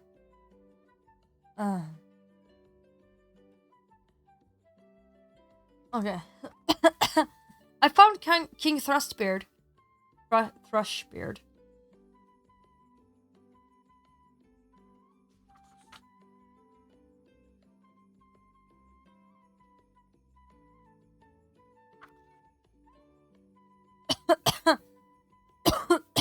It also has cocks in it. Apparently.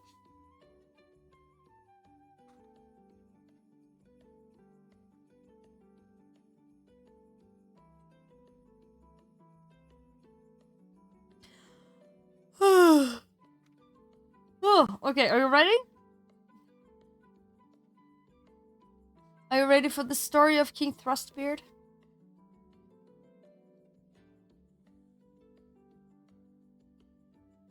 My bags are making me crazy.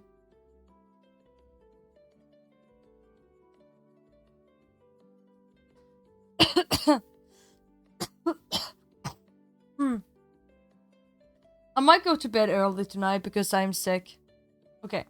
Are you ready? You ready for the story of King Thrustbeard? It's technically Thrushbeard, but it's so much more to say Thrustbeard. Okay, Thrushbeard.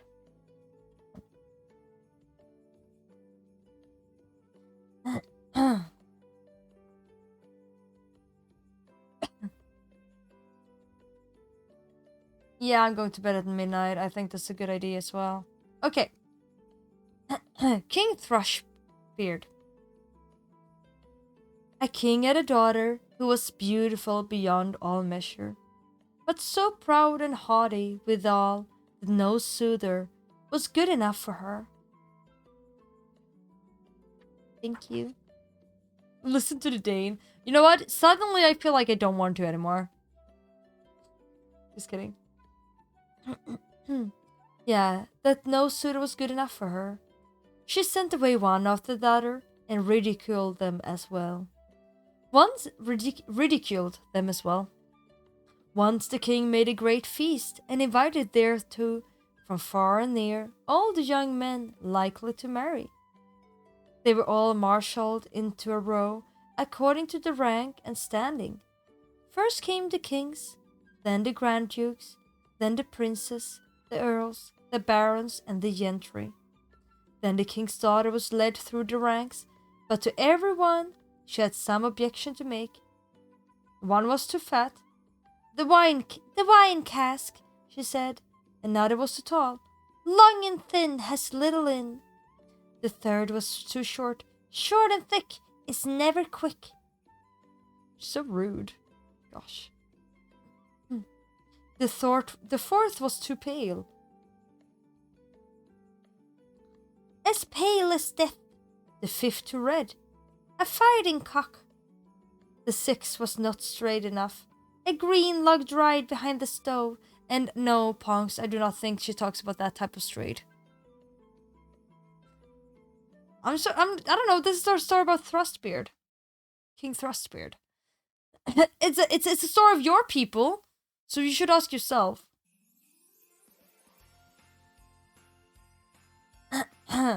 So she had something to say against everyone, but she made herself especially merry over a good king who stood quite high up in the row.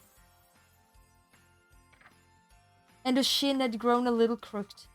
Well, she cried and laughed. He has a chin like a what now? What thrusts? Wait, what is that?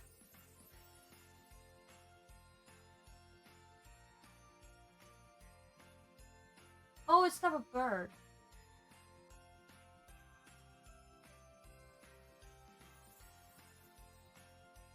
Okay, some type of bird.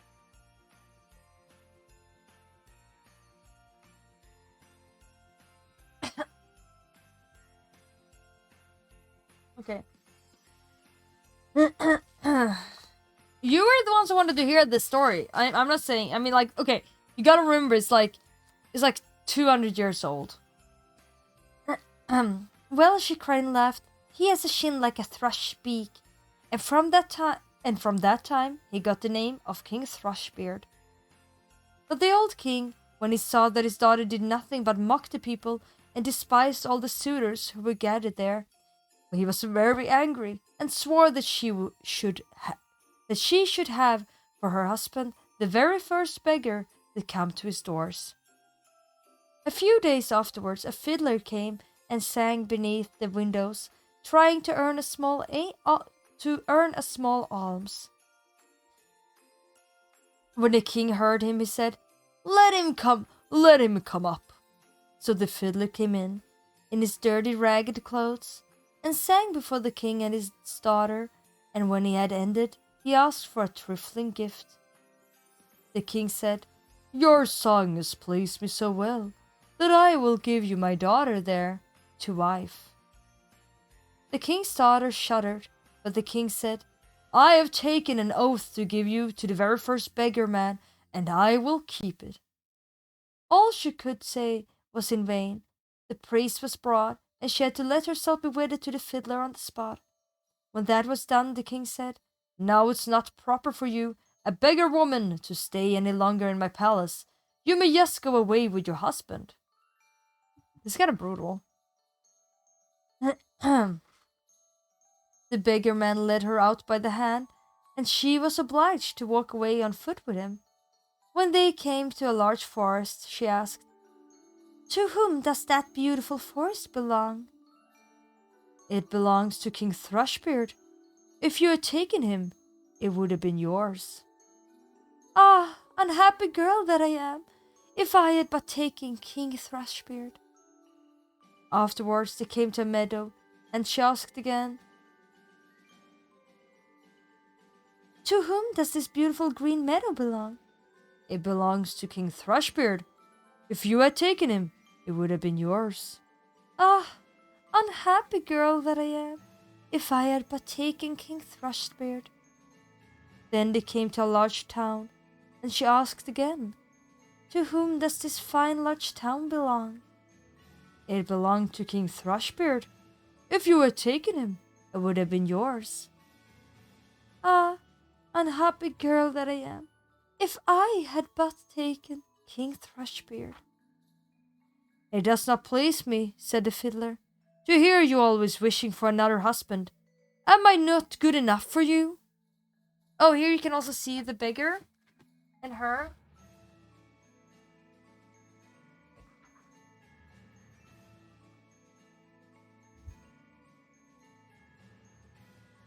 There, she's brought away. I promised I was gonna show you the pictures, so I do. At last they came to a very little hut, and she said, "Oh goodness, what a small house! To whom does this miserable, mean hovel belong?"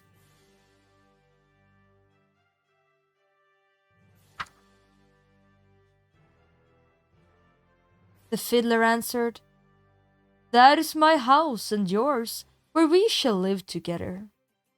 She had to stoop in order to go in at the low door. "Where are the servants?" said the king's daughter. "What servants?" answered the beggar man. "You must yourself do what you wish to have done. Just make a fire at once, and set on water to cook my supper. I am quite tired." But the king's daughter knew nothing about lighting fires or cooking, and the beggar man had to lend a hand himself to get anything fairly done. When they had finished their scanty meal, they went to bed, but he forced her to get up quite early in the morning in order to look after the house. For a few days they lived in this way, as well as might be, and came to the end of all their provisions. Then the man said, "Wife, we cannot go any longer eating and drinking here and earning nothing. You must weave baskets." He went out, cut some willows, and brought them home. Then she began to weave, but the tough willows wounded her delicate hands. "I see that this will not do," said the man. "You had better spin. Perhaps you can do that better." She sat down and tried to spin, but the hard thread soon cut her soft fingers so that the blood ran down. "See," said the man, "you are fit for no sort of work. I have made a bad bargain with you. Now I will try to make a business with pots and earthenware. You must sit in the marketplace and sell the ware."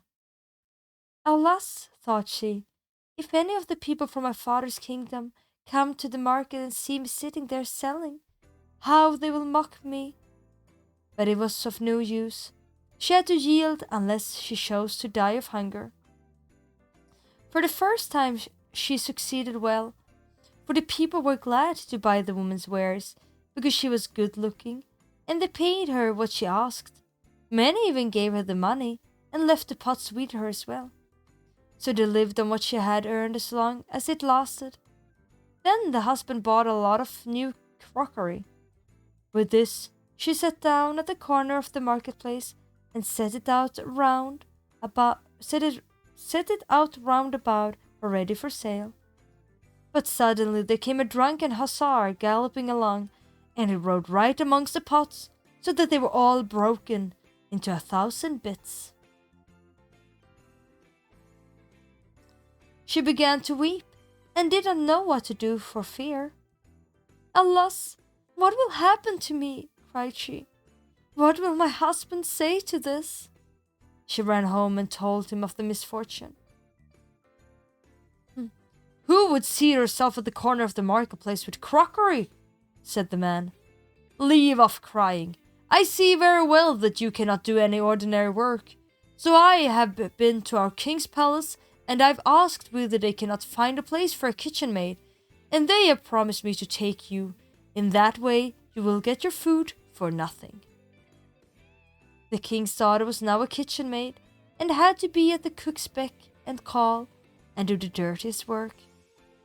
In both her pockets she fastened a little jar, in which she took home her share of the leavings, and upon this they lived.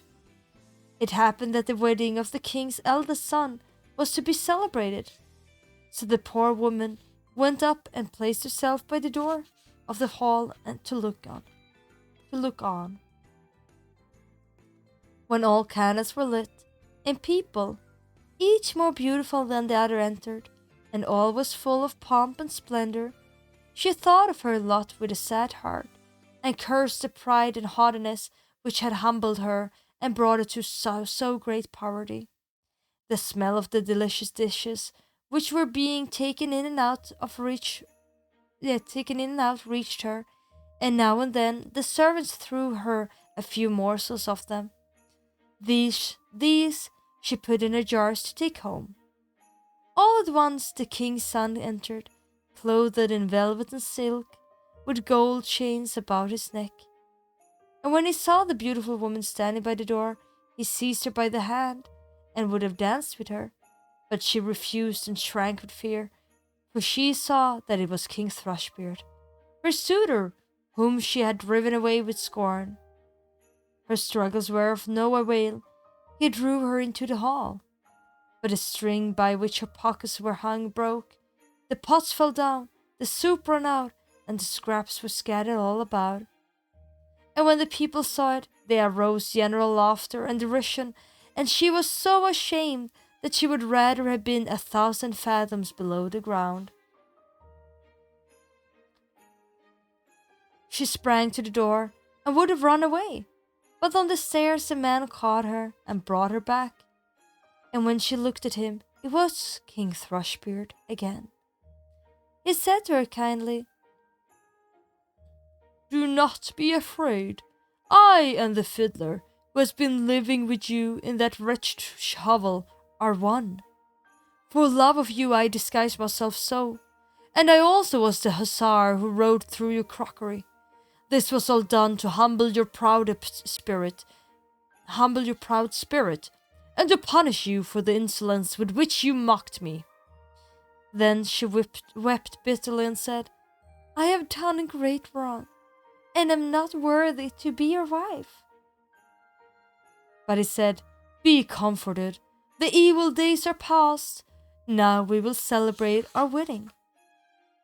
Then the maids in waiting came and put on her the most splendid clothing, and the father and his whole court came and wished her happiness in her marriage with King Thrushbeard, and the joy now began in earnest.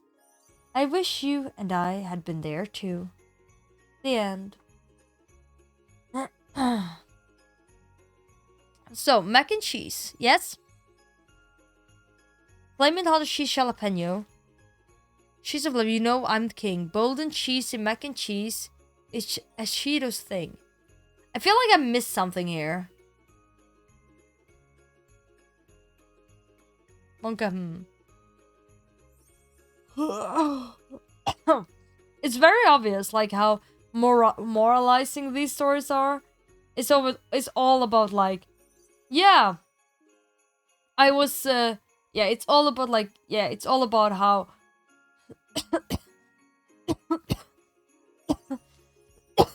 Gosh. Like, it's so obvious, like, how moralizing they are, you know?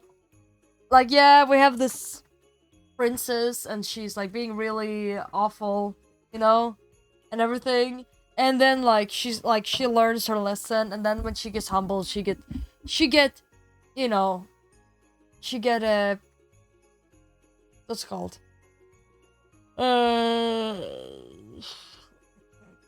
When she comes back, or when she becomes better, she ends up being, praised. That's not the word. Yeah. She get a happy life.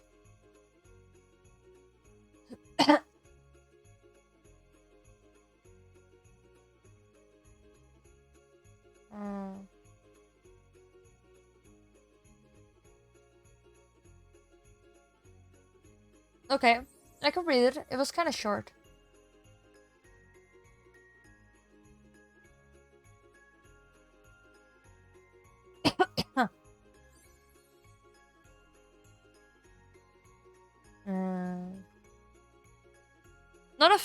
Not a fairy tale though. I'm gonna try not to die. Patronizing.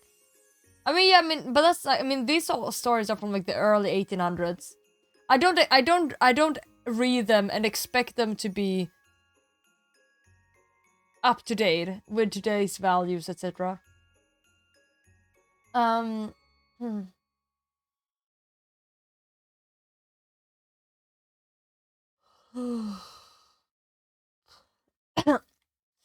Gring the Fourth had been struck by a massive earthquake, 9.2 on the Richter scale, a quake that the geologists said should not have occurred for at least 10,000 more years.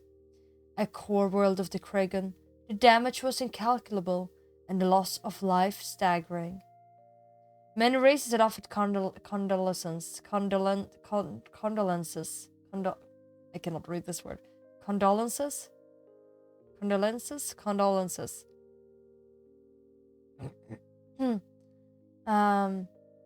several sent supply ships. Wait, what type of, what time are we in? I feel like I'm missing something here. Are we in,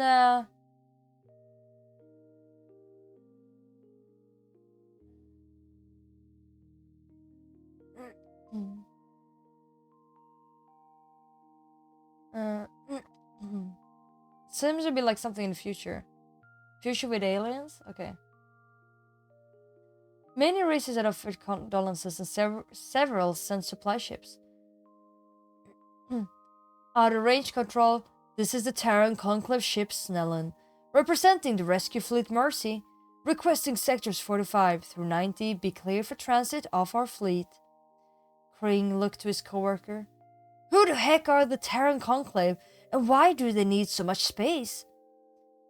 I think those are the Death World barbarians.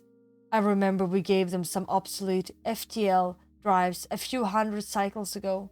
Maybe they need that much space to make sure they don't run into each other.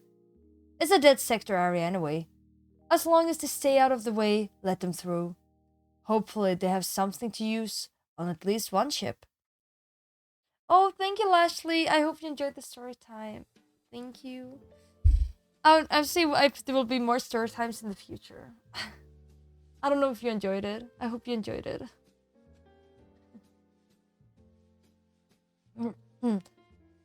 Snellon, you are cleared. Wait, Snellon, you are cleared to transit your fleet. Thank you, Outer Orbit. Fleet will transit in 3, 2, 1. Kring's monitors lit up. The entire sector was green. Aww, that's nice, Lashley. Yeah, I'm sick too, so I feel like it's a nice time, like, you know, like to take something chill. Sometimes it's nice to not have like everything go super hyper crazy. Yeah, Kring's monitors lit up. The entire sector was green. Nexus preserve us. Did they collide? Mother above! Those are all ships! Command! Command! The officer on duty shouted at Kring, demanding to know what the urgency was. Upon seeing the screen, he let out a small, involuntary squeak of terror. The Conclave fleet outmassed and outnumbered the Kregan military by several orders of magnitude. Resolving the image closer, massive bulk haulers were opening up, smaller ships were disengaging or detaching from parasite connections from enormous ships of an unknown classification. Out of control! This is Admiral Graven of the Rescue Fleet Mercy and the Logistical Analysis AI. Please call him Logan. We are equipped with 5,000 field hospitals, 10,000 field medical bases, 10,000 mobile power stations, 100k heavy rescue equipment and trained personnel to run all of it. We also have 2 fabricated ships standing by. Our hospital ships are also at your disposal. Logan has already scanned you Infonet. We will be dirtside in 2 hours in the most critical areas, with your permission, of course. Was making tear up. I feel like I barely caught like what it's about completely yet. I have to go up. I go up to the Shade of Command, but I doubt that will be a problem. Thank you. I'm not sure who says what. I think that's my problem here. Crying though for a moment. Oh, thought. Crying thought for a moment. Seems these death warders were a bit more advanced than anyone knew. Excerpts from reports following the landing. Yennex. I heard them first. Their ships don't sound like ours. They told us some aliens were coming to help. But Mother above, no one told us what was coming.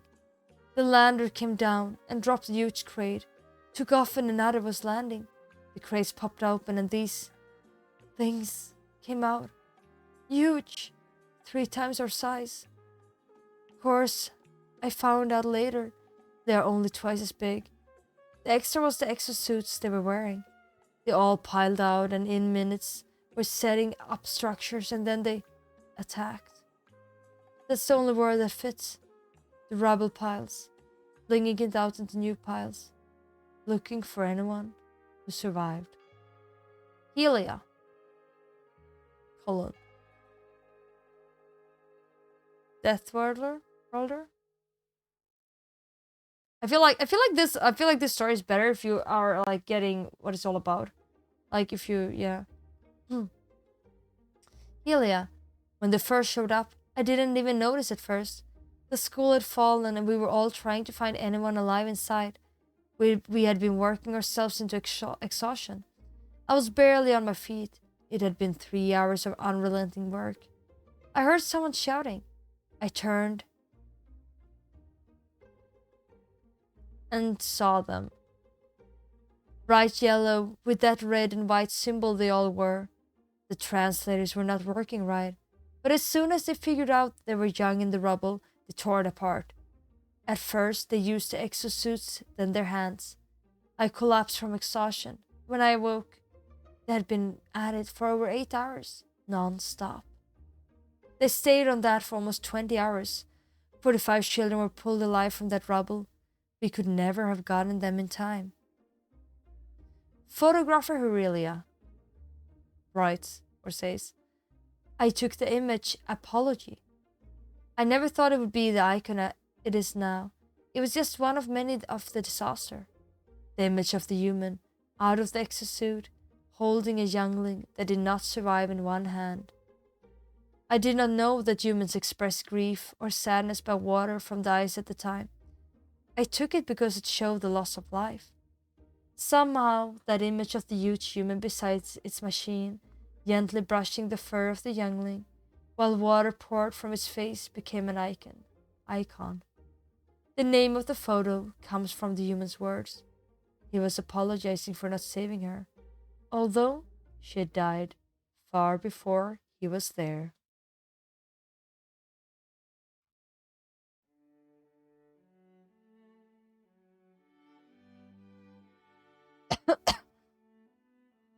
The end.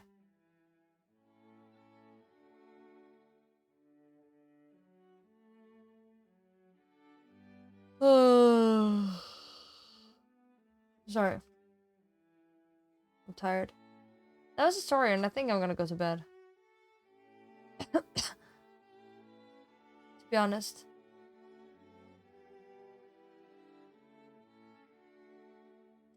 I am tired. I am tired. Beep up, beep up. Yeah, I work tomorrow to 3 again.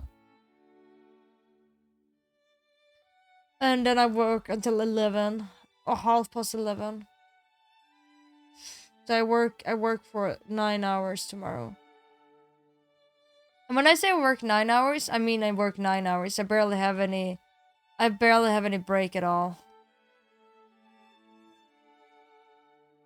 Ah.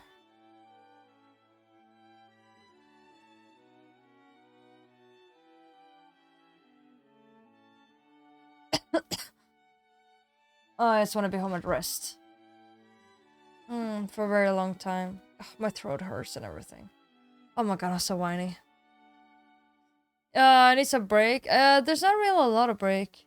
Oh, actually, I think I have half an hour.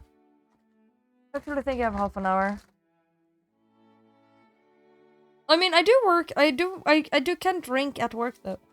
Like the game show host on TV always has like a glass of water. That's me. Gonna be me. Let me see here. Okay, so let me see here.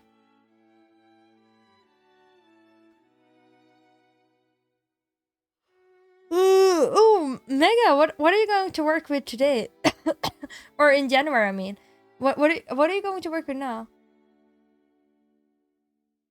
Okay, so I have one. Okay, so okay, yeah. So 1930. Oh my god, I have such a long break there. Way too long.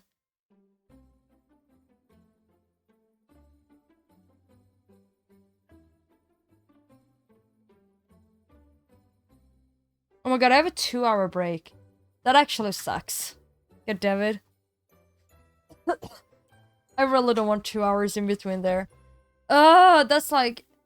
It's like too short to go home. But it's like too long to just sit there. And just sit. We're killed from work hours. Monkas. Private history lessons? Good luck, Mega. After 3 months? Yeah, possible. Essential, yeah. Yeah, find something to eat. I'll go to the candy store.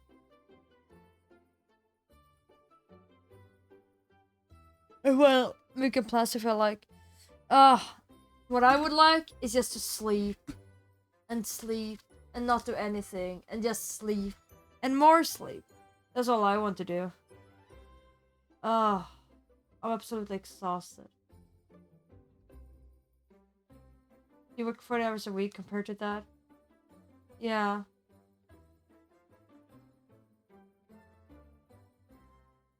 Yeah. Maybe find a sugar mommy. Good luck. Good luck, Mega. Wait, you will find so much. Wait, you will get so much shit done? Wait, do you mean in the evening?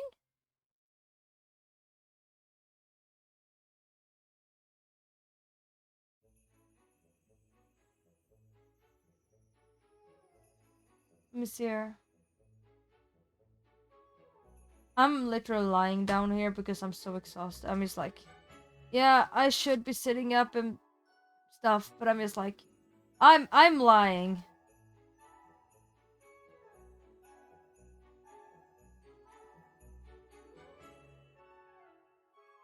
I don't care about that. My posture is not good.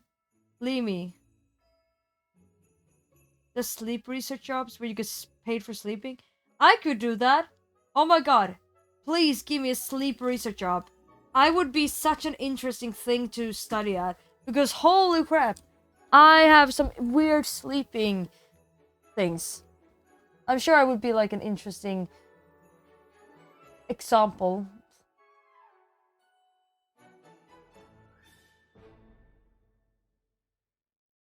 Hmm. Now you're sitting there moving all the weekend. And then you take the weekend to calm down for work. Oh, repeat. Yeah, I mean, I have a lot to do. I maybe I can bring my calendars and like continue doing my calendar stuff. Uh, what are we gonna do?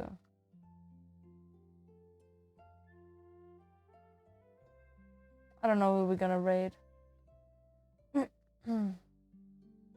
If I'm gonna raid any, I'm kind of tired. I think I might just skip it. Any break? I mean, I don't work and now until like in January. I work tomorrow and then I don't work until January sometime. I wanna raid? I don't know, should I? Wait, was that a question? Or was that you should raid?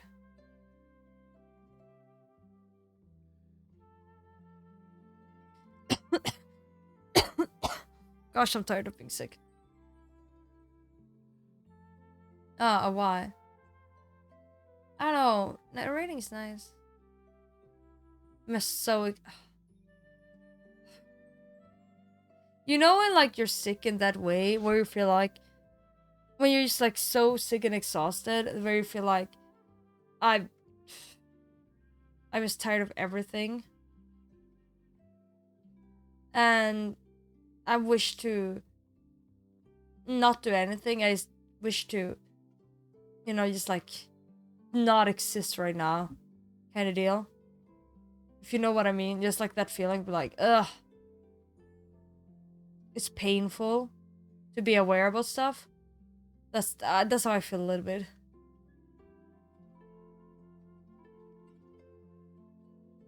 Oh, good luck, Mackie.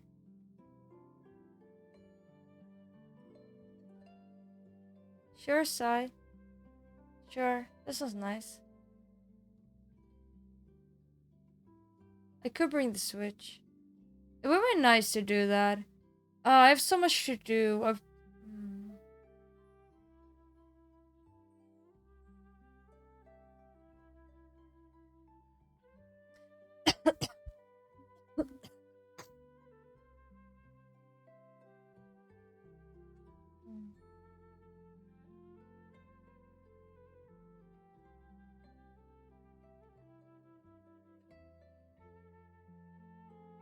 Mute D6.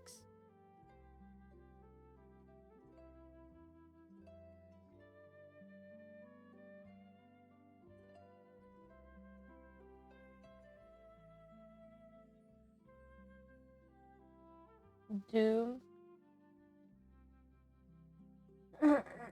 Music or Doom. You like the stories? I mean, I really want to dig out our open fireplace. It would have been so nice to read forest stories by the fireplace. It's like a dream.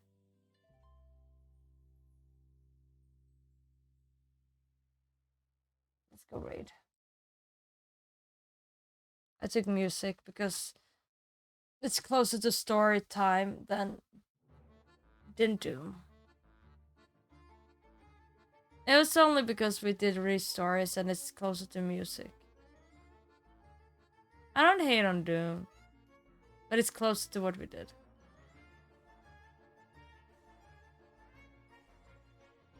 Yeah, I want to do that. But we just need to... There's so much to do. Hater. Silly Mega. Silly Mega. No, I'm not. Yeah, it will be great. Yeah, sleep well. I mean, I guess I could give you the raid commands, but I'm sure it will really help because I don't think they...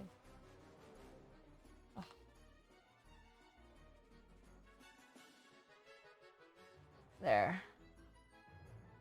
My throat is hurting so much.